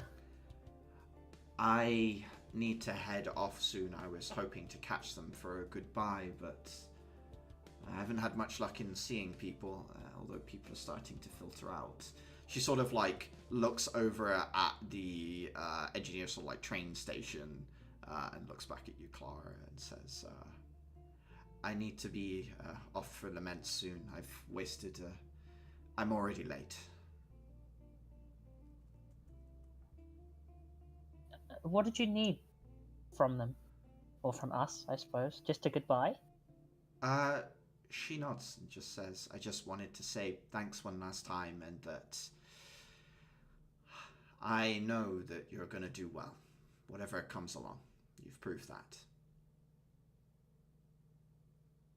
Thanks. I'll pass on your best wishes. She nods and says, I'll write. I'll bring Atira some news of her home and see if I can't get some things that she misses sent along. If you want to let her know if there's anything that she's misses from home, I'll see if I can get something sent. I'll ask. I imagine she'll give you quite a big list. It gives me something else to do other than work. Okay. She hesitates for a moment, but she does hug you, Clara. I'm going to miss you too. See you around. Let us know next time you're in town, alright? I will. It's not like I've got anywhere else to be anyway. Okay. She heads off to the train station.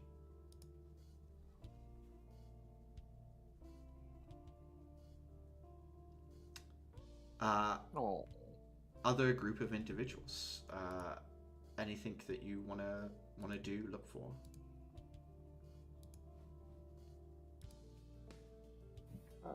Not What yet stories until were they it's telling? time for the concert. Oh, the puppet show is mostly like fables and stuff about the Empress and the Goddess.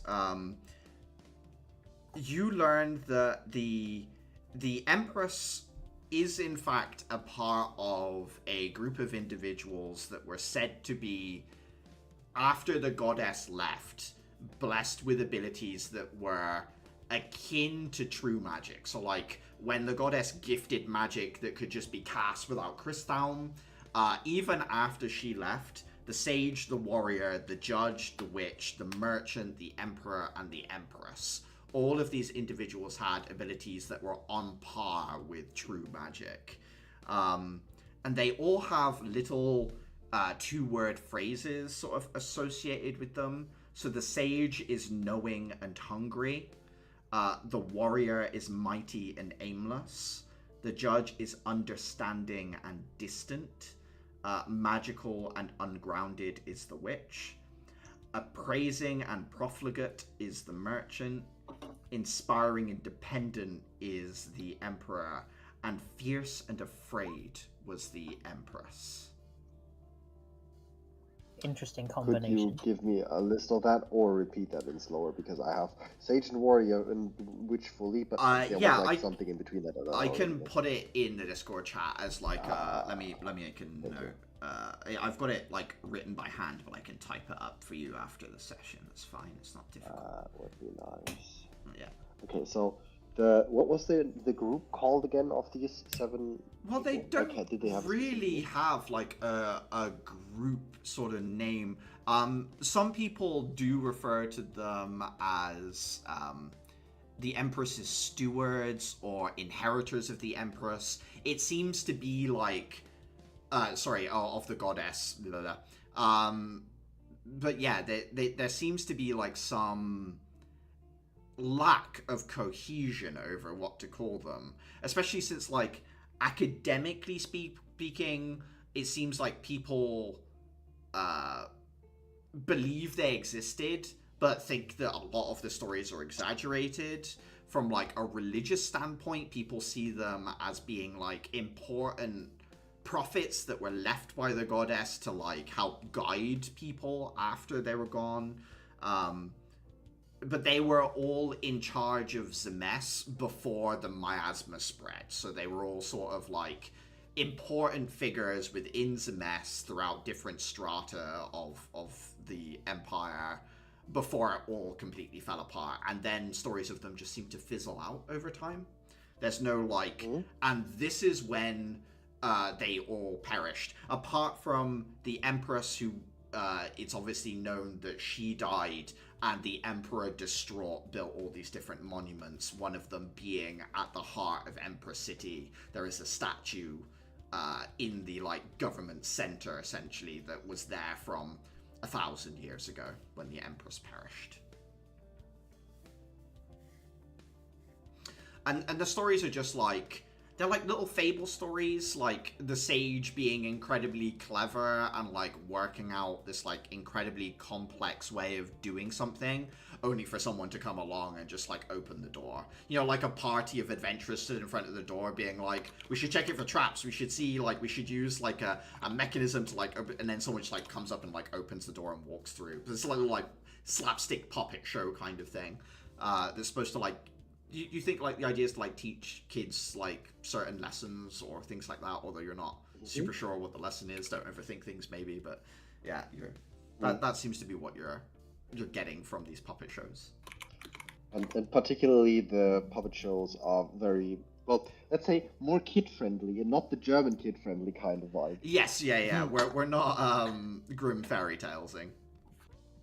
So known as Dayfair Caleb. is like, they don't do stuff like, I don't know.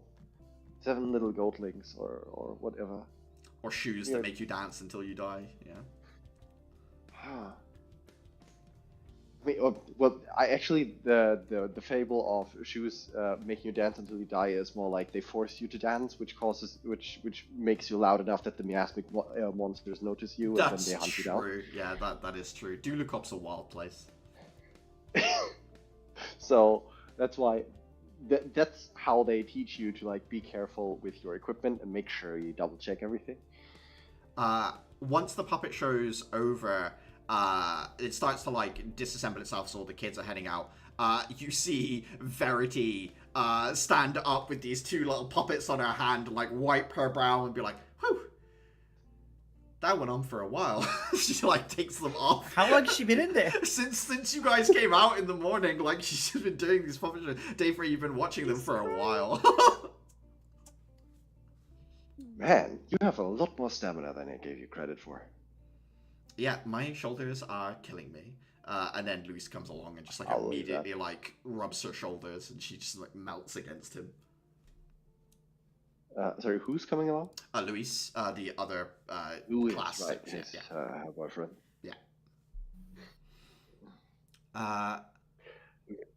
He looks at you and says, "Are you going for this question and pie contest? I think it starts soon." I mean, I can give it a give it a shot. I think I'm getting hungry after having engrossed myself in Empress City fairy tales. The stuff you tell over here is, I don't know if I would use the word soft, but it's like very kid friendly. Light. I guess. Verity like Light. glances at you and says, "It was for kids." She like, Yeah. she looks at you and says, "Wait, how long I were can- you watching?" A couple hours. I have absolutely no idea on like the Oh hey. what you guys tell each other over here. She smiles to herself and says, "Looks like I got a fan."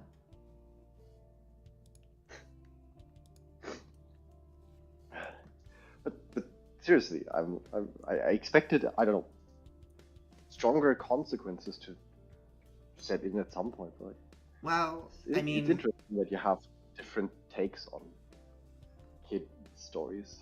some of the stories do get a little darker, but yeah, we do lighten them up for, you know, Mhm. just to make things more fun. It's a festival after all. Defer, he doesn't fully grasp it, but he nods along and then like just puts like fits that into his building knowledge of like the cultural cultural background that is Empress City, like how it compares to what he's used to.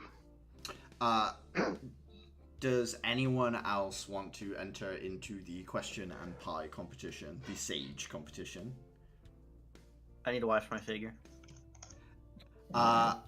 You do see Axel and Delphin being 2 of the people you recognize sat up there. Axel is sort of like, yeah, just up there on the stage right now as one of the only instructors you've seen actually taking part in some of these things.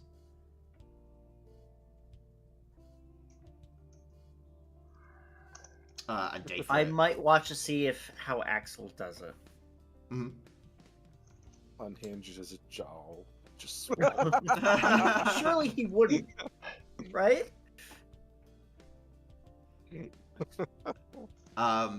So is it just you from the group, Dave, or is it? Yes, but give me a moment to clean my nose. Yes, of course. Once everyone gets up there, the rules are explained. There's like not a huge pie, but like a small one to eat. Once you've eaten that, you'll be asked a question. You have to answer the question or pass, and if you pass, the next pie you eat is bigger than the previous one. So like, basically, if you keep passing, then you have to eat more and more to try and keep up with other people. Is there anything you'd like to do beforehand, Dafer, or are you just kind of sat between Delphin and Axel? I mean, strictly speaking, I have basically only eaten the porridge this morning, Yeah. and other than that, pretty much nothing. So I assume Dafer is definitely hungry at this point. Though he does he does remind himself to make the meals and breakfast next morning more protein heavy than usual. Axel glances at you as you sit next to him and says, "This is the one thing I like today."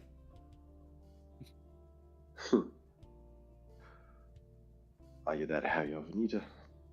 Free meal. What did you just say? Sorry? No, I said it's a free meal.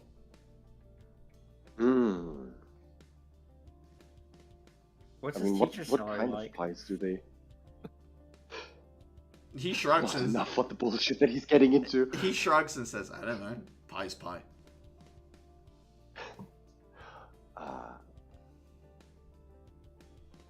And how many questions are we actually about to face? He looks at you and says, "How many pies can you eat?" Valid. Oh, that's about okay. I need a Constitution check, please, Dafer. You can do it, buddy. Okay. I mean, I don't think Dafer is a heavy eater. I'm not sure you'll actually get that far. 12. You get through the first one. I need you to roll me a D8. I think you want a 5 or a 7 here, personally. Nice. Your question is on runes. Give me an intelligence check with advantage. Intelligence check with advantage. Nothing. Uh-oh. Wood runes. What? How dare you? Yeah, Uther. The question is like, in Vangi culture, the rune blah blah blah, like, and holds it up, and you're just like, oh no, he's cooked. Like, Uther is like, the question is so obvious to you. Oh, this is so out of his wheelhouse. Oh no. Do you pass on the question, Dafer? Yeah, I think on this one, I'll have to. Give me another Constitution check for the next pie. 18. Okay. You find your second wind. You keep eating. You manage to get through the second one. Looking to your left and right, you watch Dolphin fold a pie like a pizza, essentially, and literally like lift his head back and like chew as he lowers it, and just watch this pie disappear into his mouth. Axel on the other side has in the meantime, pulled out what you can only describe as a personal customized dessert spoon. It looks like it looks like maybe it's like slightly bigger. It seems to be made of a metal you don't recognize. But he's like he just for him. is powering through it as well. Give me a D8.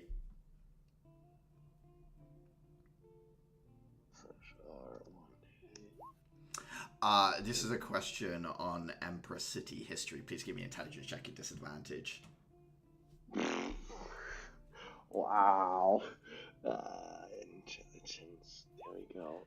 16. 16? As the question is asked to you, it's like, please, like, name a noble family that keeps hold of an artifact of the angel Zemes, and you're just able to be like, Von Halen. Give me a Constitution check. Do I get a dirty look from Axel for this one? Axel just like rolls his eyes. Give me another Constitution check. There we go. 50. 15 is the DC for the second size. Give me another D8. Okay. So this is my third pie at this point. 7 is a runes question. Give me an intelligence check with advantage. Okay.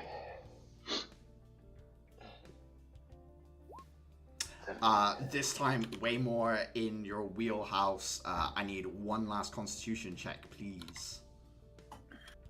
Okay. Don't die. Well, Dafer will not, but I will. 19 is enough. At this point, Axel has dropped out. Every other person has dropped out. It is Delphin and it is Dafer. The two of you next to each other having eaten, like, probably at this point, like, we're like skipping forward a little bit. You're like 4 pies in, 5 pies in. Go ahead and give me a Constitution check at disadvantage. The DC is, I think, 12. At this point, like before we do anything, Dafer is just like, I think for Dafer, this is actually a lot of food. Yes. Like, he is, unlike Delphin, he doesn't No. just evaporate it. The two of you, like, at this point, like, Delphin started out quicker, but he's slowed down. You've kept a steady pace. He's starting to, like, you can see his, like, brow sweating. He's like, leaning back a little between bites. Like, you've got him on the ropes. But still, Dafer isn't, like, No. looking super great either, No. because this is like, okay. Well, good. Tough luck here. Disadvantage, you say? Yes. Alright, good. Last one. 13. 13 is enough. Barely. Dafer, you barely take that. Like, Delphin's given up. He's just hoping that you can't get that last piece of pie in, and you do. At this point, you win the Sage competition, which... in terms of, like, if this was a nightly competition, like, you've just won the joust. This is the big one, the important one, Dafer. There is like a cheering from the crowd. Axel's clapping.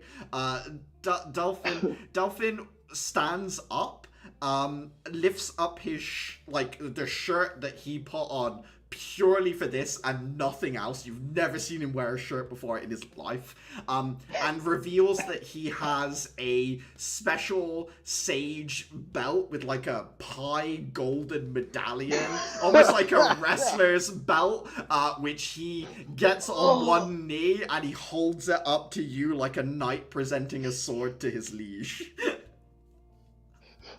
I think this scene is just getting better by the fact that Dafu will still be sitting, because he's like, okay, stable. I need to stay stable because this was definitely too much. Like, this was 2 pie pieces too much at least. And yeah, so he just very like regally sits there, just nods at.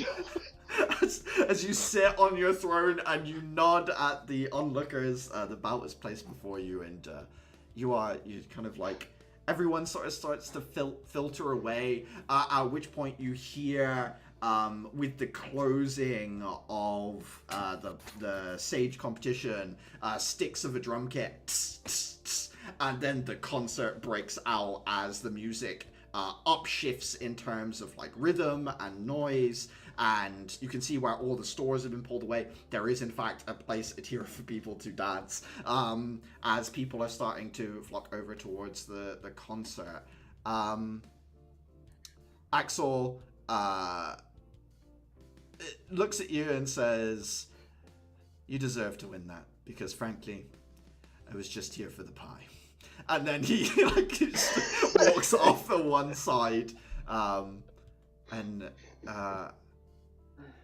as he starts to walk, he says, actually, the booth. He looks down at the crowd, sees the rest of the class here, and says, do you all want to get a picture together? Yeah. Yeah. Sounds good. He helps you limp. Yeah, he helps you limp over there, Dave, like a wounded soldier. You get to the line of duty. You get to the booth. You sort of all squeeze in together, and the crystal flash goes off, and there are 4 plates that then you can like break into 4 individual pieces. Axel takes one and leaves the other 3 with you guys. He says, spent a lot of time talking to Sky today.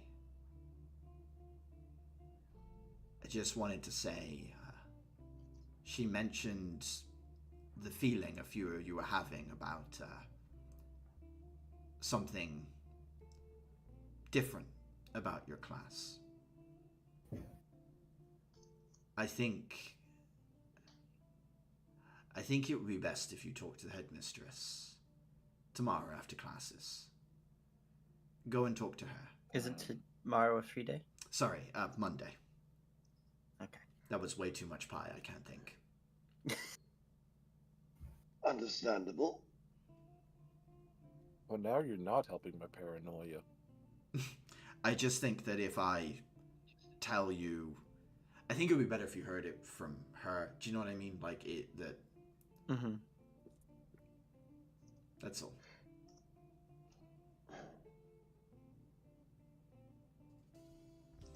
Dafer, still leaning on Axel on one shoulder, nods deep in thought, which does not mix all that well given his visibly slightly swollen belly from all that pie. Yeah, he supports you away as a few of you see at the edge of the dancing crowd, having just sort of like emerged from it, is the librarian Vera, obviously the individual that's sort of not in charge of the Witch's Nook, but seems to be sort of more, well, actually, no, she did recently take charge of it. Walks over towards the group and says, hey, you're back. Some of the other students mentioned when they visited the Nook that you were still away. Glad you made it back for the festival. It was a little touch and go at some points, but we're okay. I'm glad you made it. You got your book, yeah? Yeah, I have.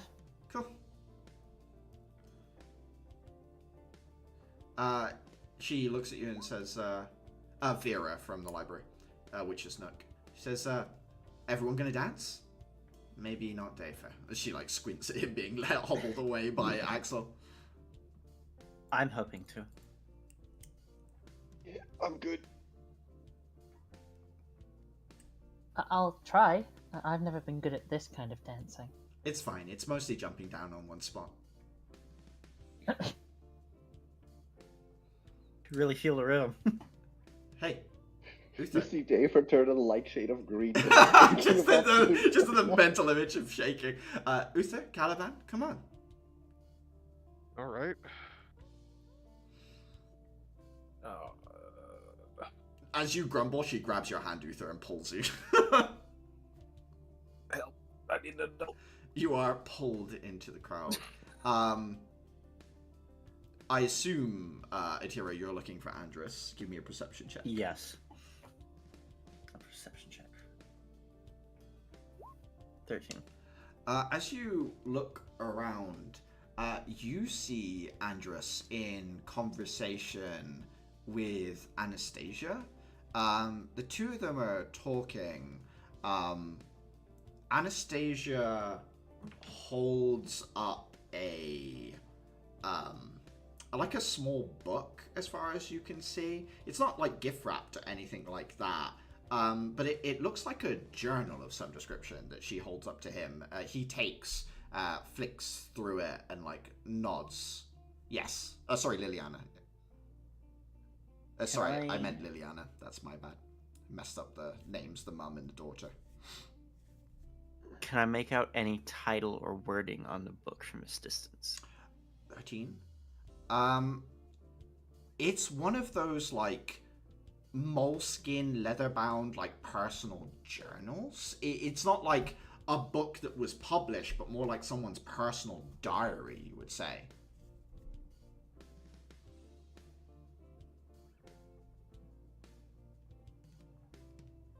I'm going to wait, but try and listen in. Give me a perception check. With the music and the crowd, you can see their mouths moving, but you just can't hear anything, Atira. Eventually, she walks away, Liliana actually goes over and you see her go and talk to Mistel Draken. Actually, the two of them sort of strike up a conversation. Andrus, having now been left alone, kind of pockets the book, looks around, catches your eye, and then like half jogs over to you and says, "Hey,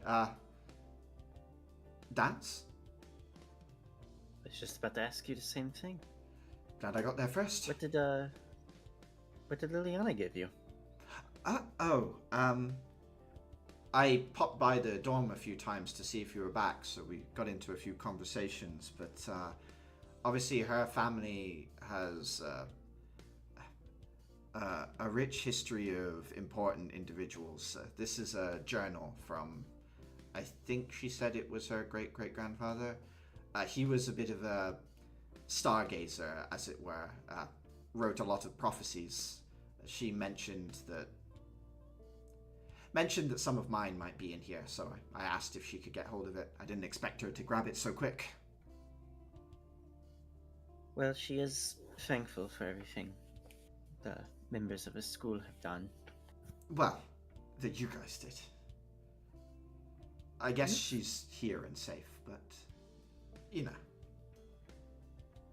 You got her through the door. Not that I want to bring anything, sour or personal up, but,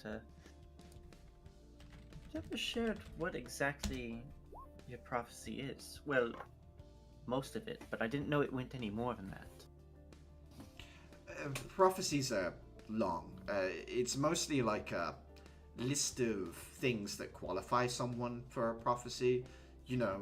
Born under the second Tuesday to the third child, to a father and mother from different sides of a funny rock. Stuff like that.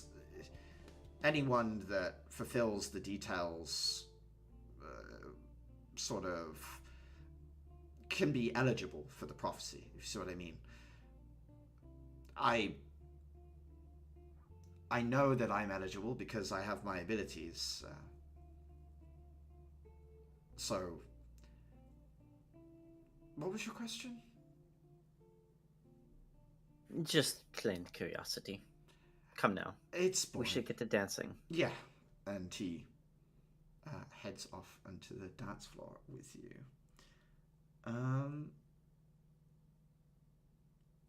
All of you kind of head out, dancing there. Axel and Dafor have gone off in a different direction.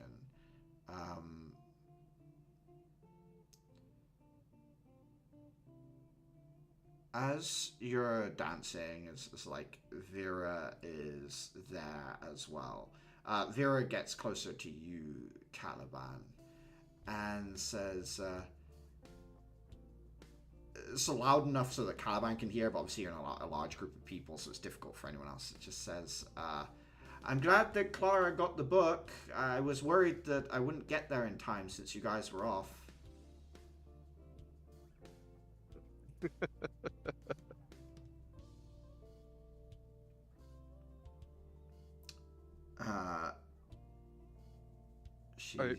She says,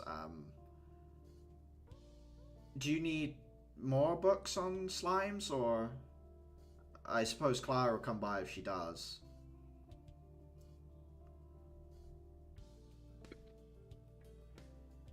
I'll let you know. She says, of course, I just, it's always nice to have such clientele as yourself. She claps you on the shoulder as the two of you dance together.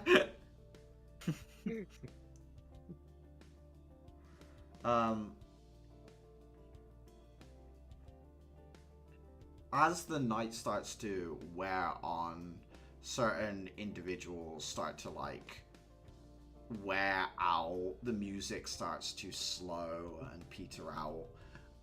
Eventually, a few bonfires are lit in the very middle of the sort of academy grounds, and Tamara comes to sit with you guys and just kind of exhausted but big smile on her face. just says, "I'm glad you guys came up and danced. I was worried that some of you wouldn't be brave enough." And she kind of shoots you a glance at Uther. I was kidnapped. Kidnapped? You looked like you were having fun when you were out there.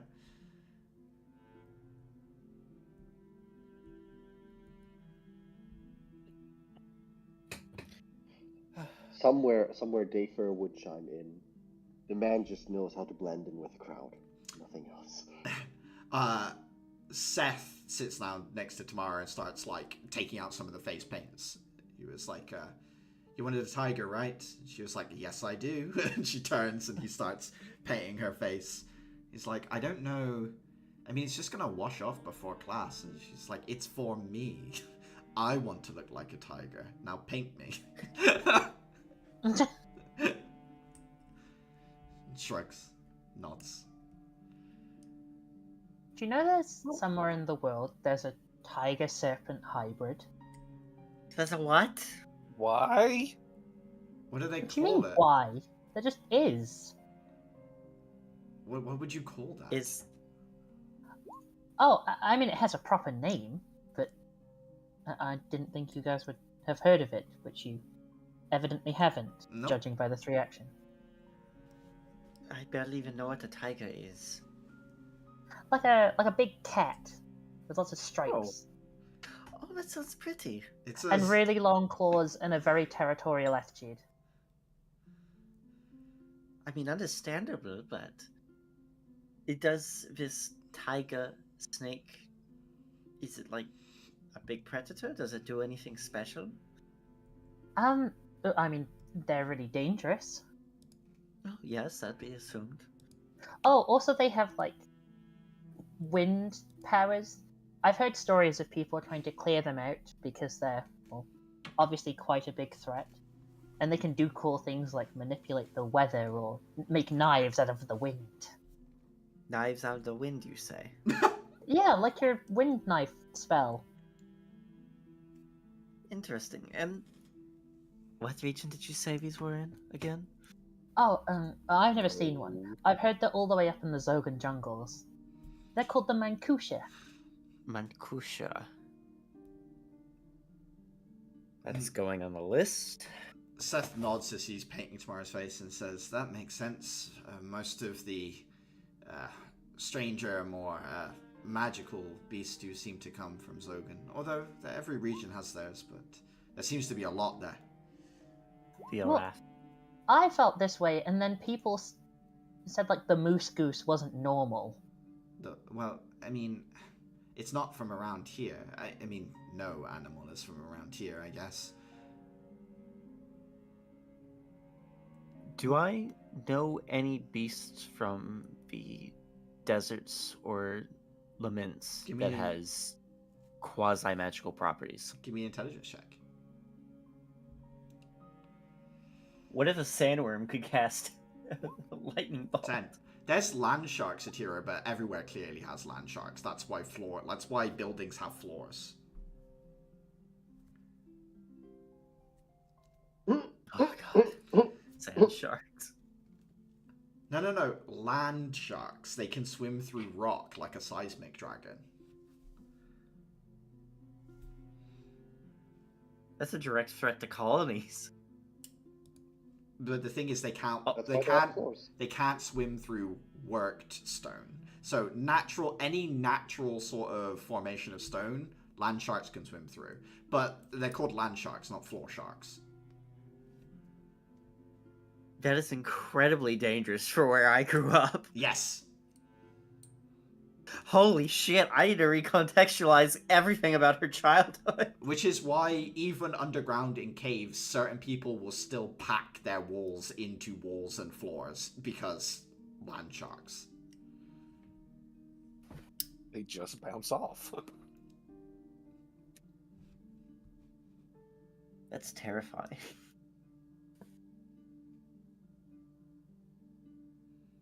Why didn't you...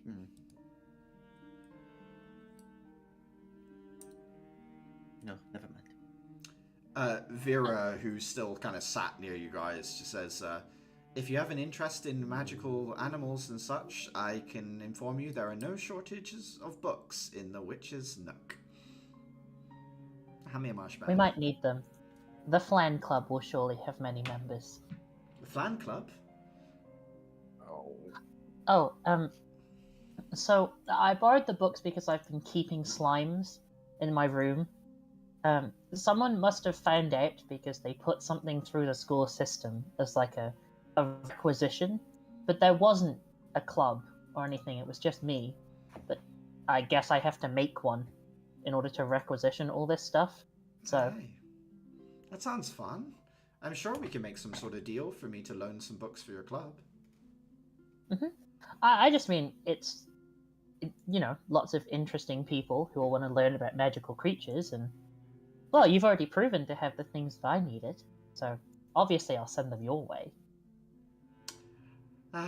This has been a fruitful evening after all. She like leans back and starts roasting a marshmallow in the flames. Andrus is nearby, or is he with his team? Andrus is nearby, but he seems distracted. He's like looking off to one side, like not like to the left, but like up and to the left, like slightly, as if he's just kind of gazing into the distance. Give me an insight check, Atura. Is this DC affected by assuming it could be something with the stars? No. Oof, rough. One thing, yeah, he just seems not present. For the first time being around him, he's not in the moment right now. Like, he's off somewhere else, but you can't tell where. Whether it be in the imagination, the memory, or something that's caught his attention. But he seems to be here, but not. She's going to watch him in profile for maybe a minute before reaching over and sort of sliding her hand across his and tucking it into each other. It startles him, but not in the sense that he like physically jumps, but like his like eyes kind of sharpen in. Looks down at your hand, smiles, holds your hand, and looks over at you, and you seem to pull him from wherever that place was, and he's back in the moment. And he says, "The Nook does coffee, right?" She nods and says, "Yes, we do drinks." He says, "I know this isn't the most interesting or friendly of topics, but I hear all the places in I2 that made coffee got raided."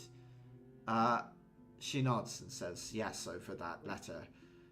Obviously, in the letter they said that they were watching people in the plaza. Well, the Nook does have somewhat of a view, but I think it's obvious it was the conservatory. Still, investigating us because of it was a bit much." Wait, why just coffee shops? Well, the letter A good describes... place to watch people. She sort of describes sitting and watching people here in I2. I don't know why, but they seem to make some sort of distinction that, yes, it would be here. She shrugs. Well, there are plenty of places to watch people that aren't coffee shops. I'm sorry. I don't know. Maybe I'm not enough of a prescient to know this. Maybe some sort of magic was cast on the letter, or some divinatory thing was done. I don't know, but your friend is correct. She like looks at the two of you and then notices you two holding hands, and like the word friend sort of like extends and raises an octave. But The it's like- question mark is visible in. but it's just like, yes, they did. They checked all of the places that serve coffee that look onto the plaza, even in the embassy, I believe. Clearly rattled them. But nothing's going to happen, right? I doubt it.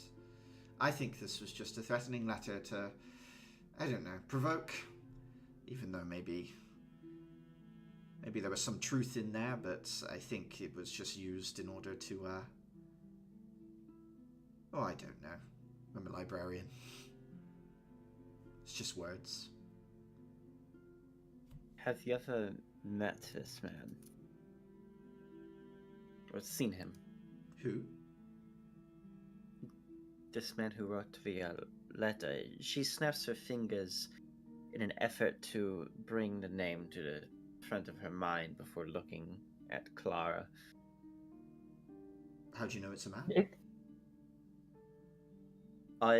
Adhere's looking, trying to remember the name of the man who wrote that letter that got, banned and covered up and that you shared between all of us. Clara zones back in from staring into space. Sorry, why are you looking at me?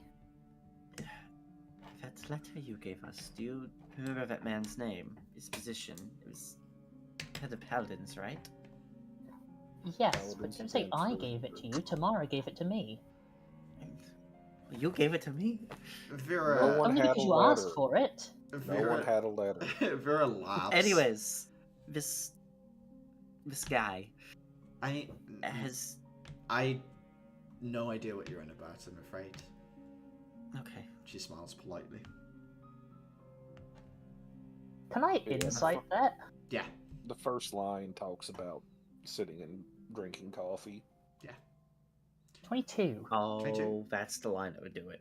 Vera knows more than she's letting on when she says that to Adhira. But on a 22, I'd go further and say she's doing it out of protecting Adhira rather than, like, wanting to obfuscate the truth, Clara. She's sort of like, don't worry about it, sort of like trying to divert Adhira from the topic in a sense, but for the purpose of keeping her safe. I'll keep a mental note. Then it was just very confusing to me for her to be like, I have no idea what you're talking about. I'm like, literally, I feel like everyone in the school apparently got one of these. How do you not know? Yeah, she is deflecting a little. Adhira was asking whether Vera had ever met or knew the person in the letter, basically.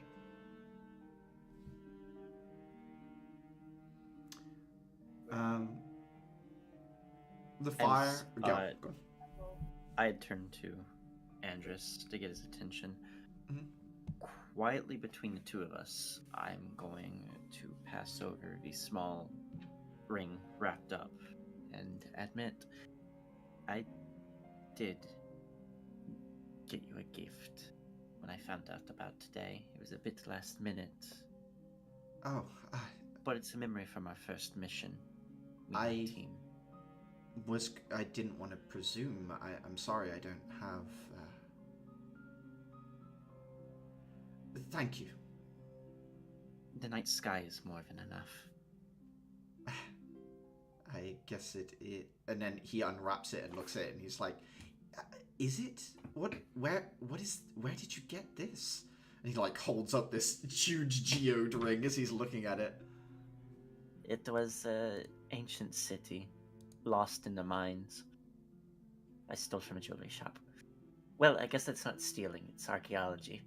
Right, no one's missing it. Grave robbing.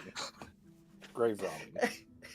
He looks at it and says, thank you, I'll treasure it. I might not wear it every day, it's a bit chunky, Yes. so don't, if I'm not wearing it, please don't take it personally. I figured it could be sold off and given to a museum for a lot of money, but then I figured that it looked better in your hands. I think I'll keep it as an ornament in my room or something like that. It's certainly big enough. That warms my heart. Smiles. Looks down at this like geode affixed to a ring that's like the size of like a golf ball. It adds +1 damage to unarmed attack. It sure does. he pockets it in the pocket opposite the one with the book, and says, "It's been a nice day, but I'm feeling a little tired. I'll catch you all in lesson tomorrow." Sure thing. Well, 3-day. Right. I don't know why this day just feels like a Sunday for some reason. Shut the fuck up. That's why I keep making the mistake. I'm like, it's Monday tomorrow. I'm sorry. I'm more immersed in the lore than you you're are. right. I'm juggling brains. But yeah, he heads off. I think you notice him pull the book out of his pocket and start reading it as he's walking back towards his dorms. Like, he doesn't even wait to get back before he, like, opens it up and starts giving it a look. Heads back into his room. Tamara, with her face painted like a tiger, munching on roasted mushroom, just says, "Did you guys finish that extra work you were given, or is that your Sunday too, huh?" Oh god, I haven't even started. Well, thankfully, Dava and I have. I'm sure Our heroes. Axel won't mind if your answers are a little bit similar. I mean, I he might forgot. not Did I have mind. mine but- already finished?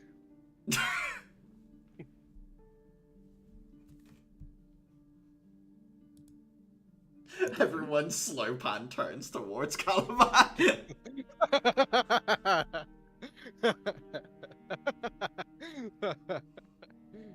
Did I that know what you're thinking. Don't think about it. Don't even try it. did that dragon girl give you her answers? No, why? Because you wouldn't have done it by yourself already. Hold on. Where can I get my notes just to check? You got a good portion through, but I don't think you're fully finished, Caliban. You're like on your own. You got a good ways through.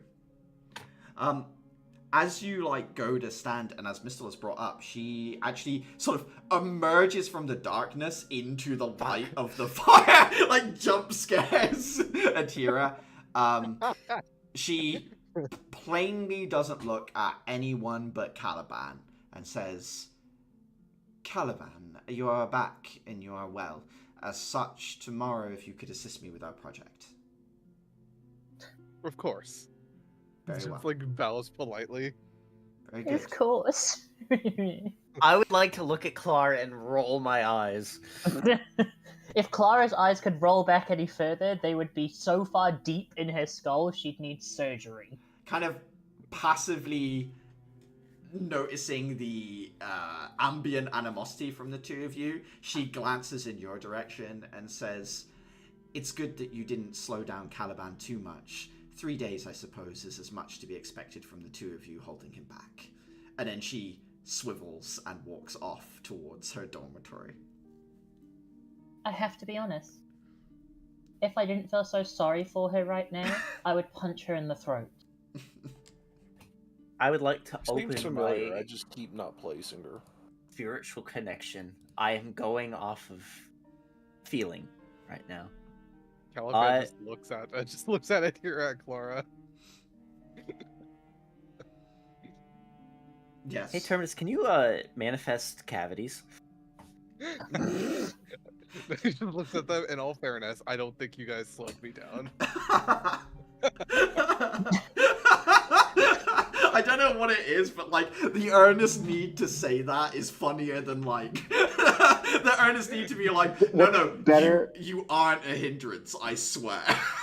Yeah, Clara What- opens her mouth to make some sort of quip and then closes it because Caliban has, of his own admission, been nice for once. I will close my spiritual connection. Like, does that actually help, or does that have such a sour side taste? I don't know. It's so funny to I me. think it's that he means well. I Yeah. think that's like Yeah, but it's like, The confusion is God. better than any damage I could have inflicted. I think for me personally, if someone said that, I'd be like, well, thank you for confirming it, but also fuck you for thinking you needed to. Like, it's like that sort of like mid-ground point of being like, I This know. is the thing, though, is that the bar for that, as far as Caliban is concerned, So is on low. the fucking floor. I think Arguably, that this is like an improvement for Caliban. Tamara and like Seth and everyone else just start laughing at their remark as the fire crackles and starts to like run out of fuel. It's beginning to dim. People are heading back to their dorms as night is beginning to overtake everything else. Is there anything anyone wants to do before they go to bed tonight? I am, well, I said I was going to do it the night before, but it didn't really work out that well. I remembered that Clara said that she was going to have words with my spirit, so I'm going to, for realsies, drop the vessel off. Yes. Sorry, in that's Clara's room. I forgot. Right next to Pudding. So, like, right adjacent to the glass case. And then Adhira is going to walk to her room, pick up a book, and enjoy herself beneath the stars. Adhira, as you walk into the room and put the lamp down next to Pudding, you notice Pudding pick up a small piece of like a ceramic sort of like shard or something like that, like a small piece of object that Clara was like testing, putting different things in, and begins to clink it in the glass, trying to get towards you in the exact same way Tabasco did in his case. However, you've never seen Pudding do this before themselves. Gwent, I set Terminus down. I would like to kind of get eye level with Pudding. Pudding, just continues to tink this small piece of ceramic against the glass in an almost identical manner that Tabasco did. Are you trying to get out? It keeps testing the gap, trying to get towards you as it like smooshes itself up at the glass towards you, Atira. They're in the container with one other slime, right? Yes, they are. How fast can these things move?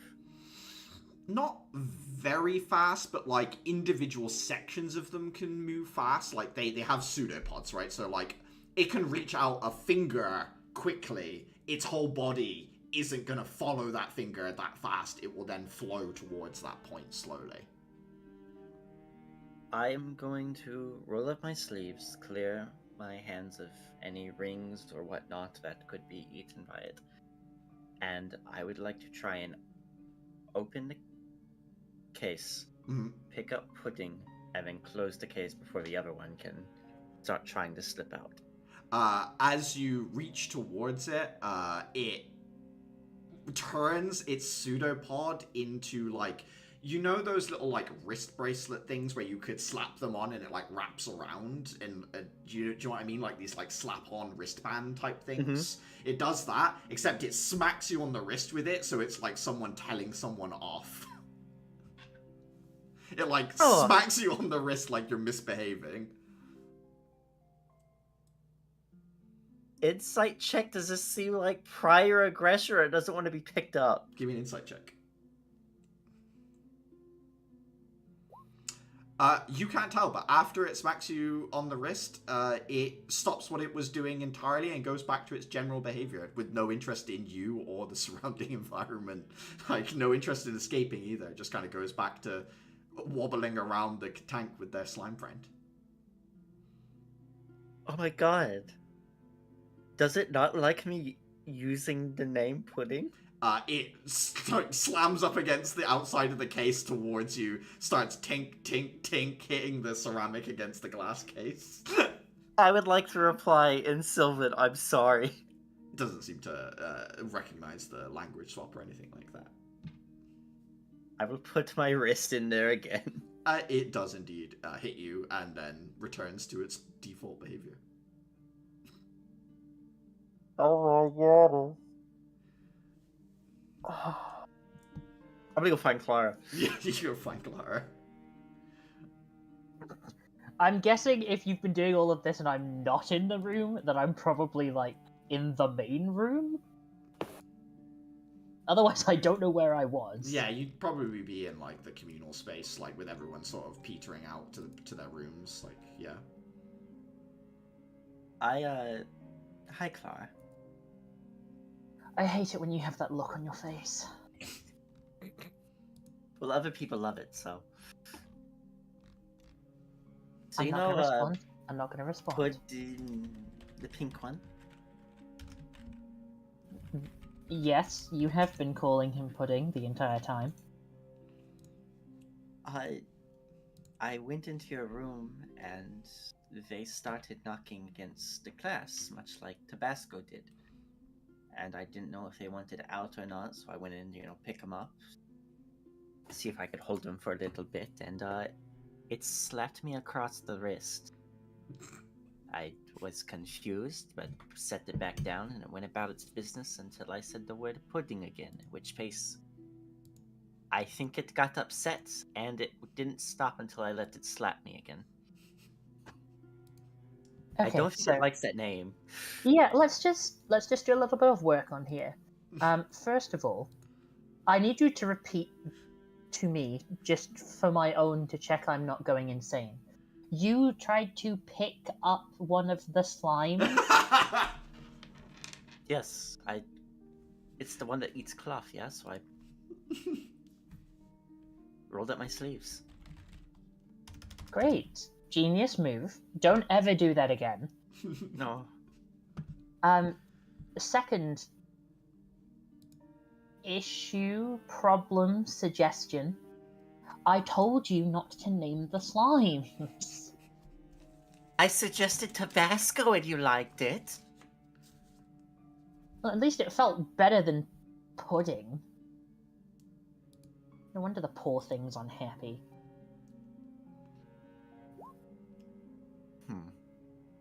What kind of name do you think it would like? I don't know. Next time I learn how to speak slime, I'll ask it. Wait, why were you in my room? I was dropping off the vessel. I knew you wanted to have a talk with Terminus. Oh. Okay. Then it's allowed, I suppose.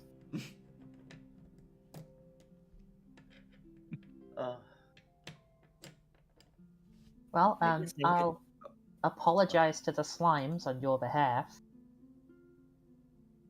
I said sorry. Next time I'll come up with a cooler name, like Stormageddon. Or Worldender. Or Damien. Damien? Damien? It's a cool sounding name. Wait. Okay. I'm gonna go berate your toad. Let's not call him that. Not in front of the others. Whatever. You the head... keyword or the possessive? You head into your bedroom. At this point, you see two slimes in the tank. It's metal and fabric, right? I think were the two that we had. I'm trying to... Yeah, ferrous slime in there. You see the fabric slime attempting to essentially give the ferrous slime a hat. Like put the ceramic on top of it, but it just keeps kind of slipping off. And the two of them are sort of like working together to try and make it balance. Hello, friends. Are you trying to discuss fashion? They stop what they're doing, they get real tall for a second, and then the fabric slime tries to put the ceramic tile on top of the ferrous slime's head, almost like demonstratively to you, like rotating towards you, and then like shows that it slips off. I have an idea. Clara's gonna reach into like the top drawer of her desk and pull out some like hair ribbons. Yeah. And just like tear off a little strip of them. Okay. She's gonna like pull off the lid of the container. Mhm. Can I borrow your hat? The fabric slime sort of like rolls over and like drops the ceramic tile thing there. Yeah. Thank you. She's gonna like pick it up and try and tie the ribbon around it to make like basically like a chin strap or Yeah. like some like things that you could put around the slime to try and keep it on. You put the ribbon on. Handing it back, you see there is a moment where the fabric slime is very tempted to consume the ribbon, and yet it doesn't. It moves over and places the little like wrapped on tile hat on the ferro slime, and then sort of like rolls away a little bit as if to remove itself from the temptation, allowing the ferro slime to have its little ceramic hat, which it does wear. Aww, you guys are sweet. I do have another. I'm not going to say friend because I don't want to influence you to make your own decisions. But there's another slime who I would like to join us soon. They both get very tall. Oh, okay. I'll bring him in later. I'm going to. She like points towards the vessel. They don't seem to understand, but they just glob around the cage. Okay. Yeah, she picks up the vessel and brings it over and puts it on the bed and sits down next to it. I'm gonna have this conversation in Sylvan because it seems the most appropriate. How do you want to start off? Are you going to come out of there? You feel a soft like rattle of the lamp, and indeed there is a little frog, not dressed in the usual knight's attire, but like in the under the armor, like a tabard kind of thing, sat on the bed beside you in the lamp. I'm here, but you knew that. You talk first. I don't want to make assumptions about your judgments before I understand them properly. But I need to know what you were thinking. I made a deal with Atira that I didn't see things going as they did. I thought that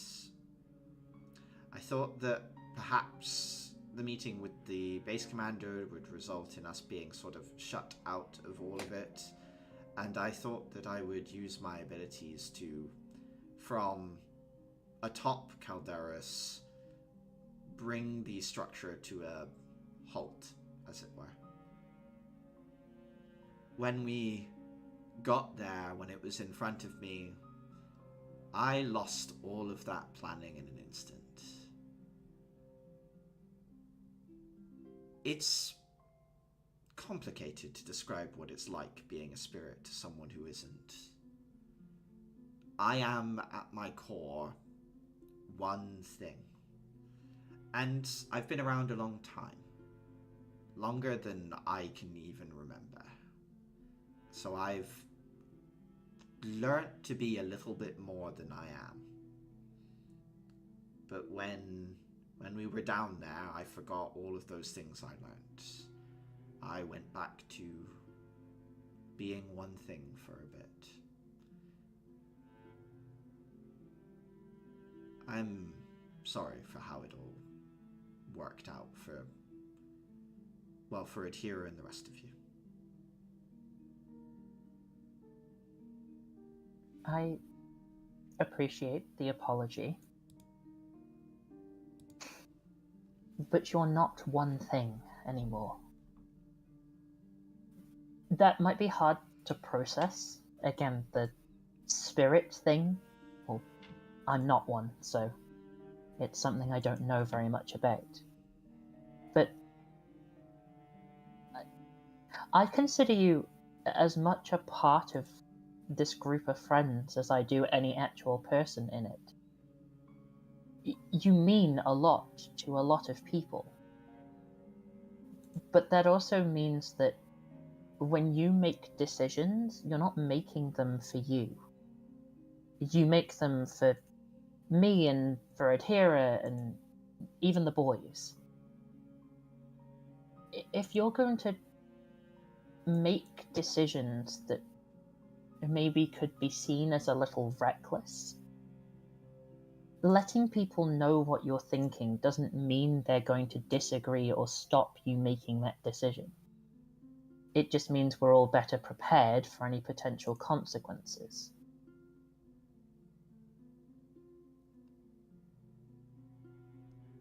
I have been alone for a long time. You're right. As much as I've learned, I still have a lot more to learn. It is in my nature to let things slip away.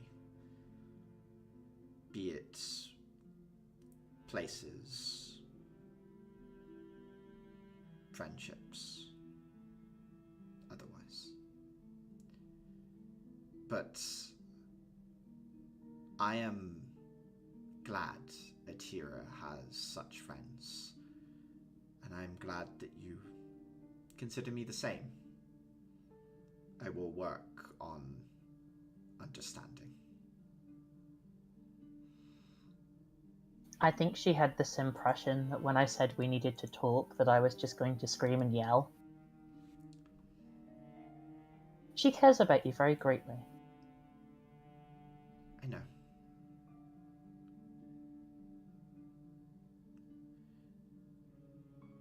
And for what it's worth, I don't disagree with your decision.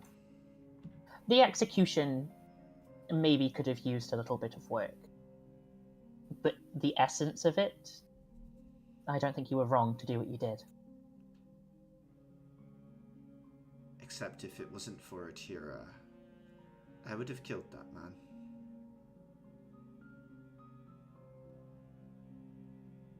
I can see that.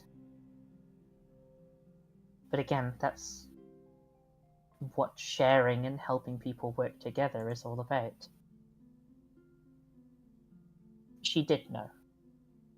She, in some part, to whatever degree it was, agreed with you too. And she was willing to help you navigate those decisions, as ill-advised as they might have been.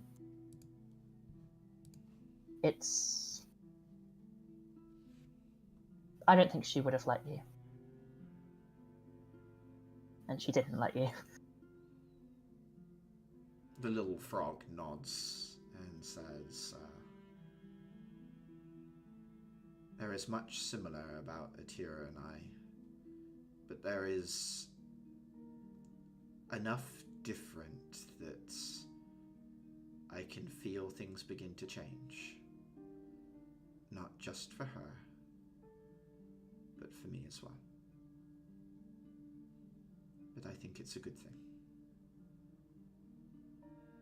Well, don't change too much. I like you how you are. Yes, I mean, Adhira is a little thiefy for my liking, to be honest. I mean, I'm pro tricking people. I think the deterioration of one's trust in existence is as good as the next. But, I mean, honestly, stealing jewelry, calling it archaeology, I'm from history. That's appropriation. Well, yes, but the nomenclature aside, unfortunately in the modern day that is also archaeology. Agree with it or not, that's what the word has come to mean. Oh. Well. More archaeology it is then. You very easily convinced this frog that stealing stuff from graves is allowed. It's also not all bad.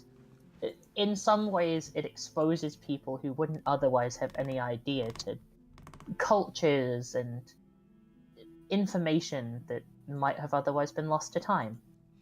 Yeah, Like a lot of things, it's the abuse of that terminology that becomes the problem. yeah. I mean, I wouldn't particularly want anyone to go visit in its natural habitat as it is right now. That's for sure. What an awful place. Yeah, not ideal. That's saying the least.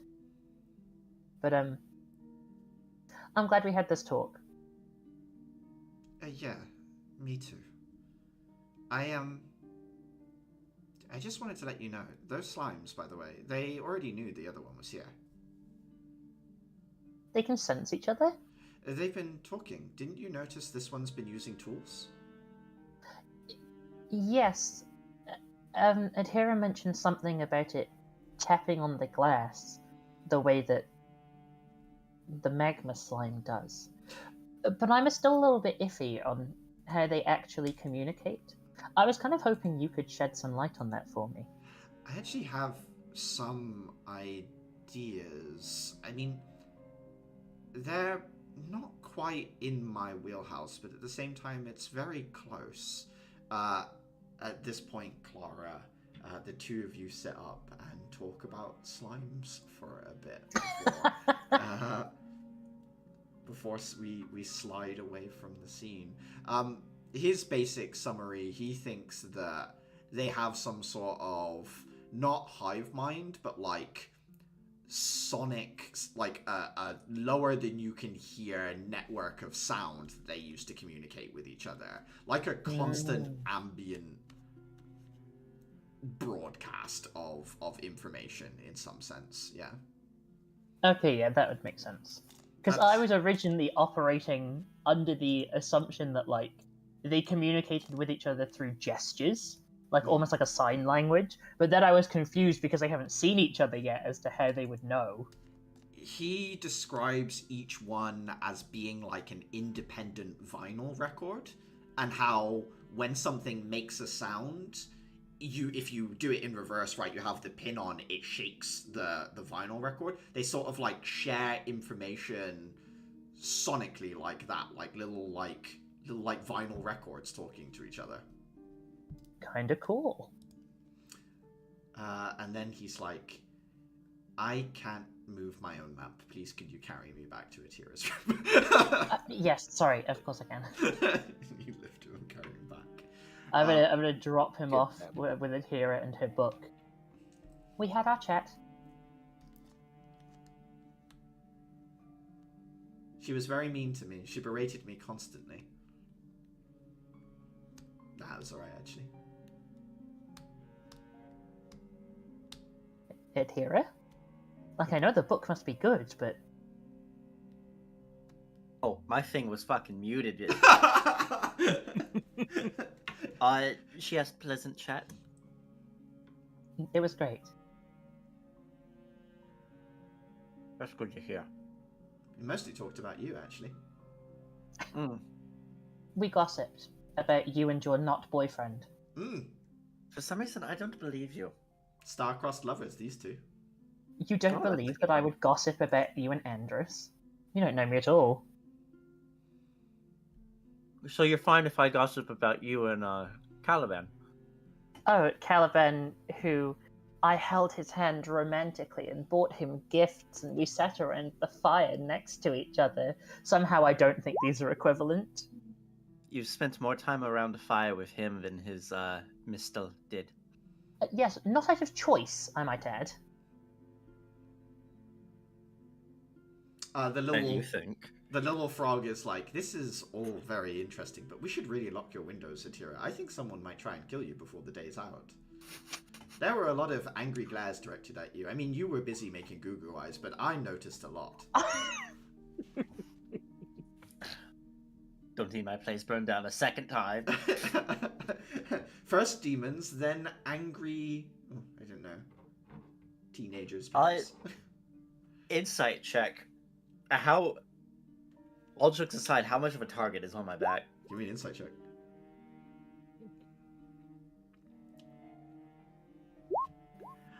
You are no doubt the target of many a nasty rumor, but you don't think someone's going to slip through your window with a pair of scissors and stab you.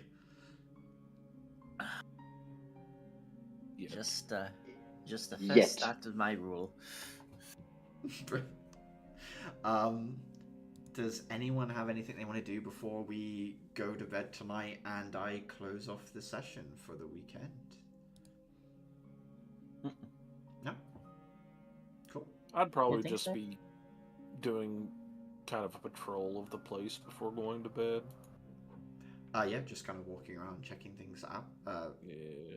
No one seems to have slipped in unannounced. No demon attacks, no criminal enterprises, nothing like that has followed you on this festival. They were clearly had the day off as well, so.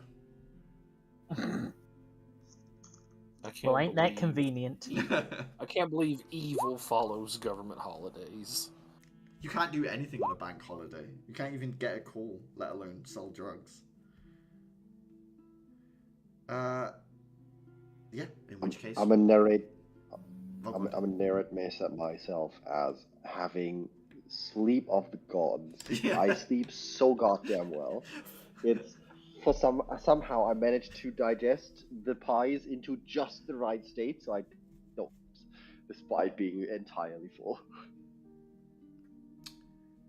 Nicely done. You managed to sleep tonight without indigestion. A powerful, powerful ability, no doubt. We'll close the session there. I think that's it for this week.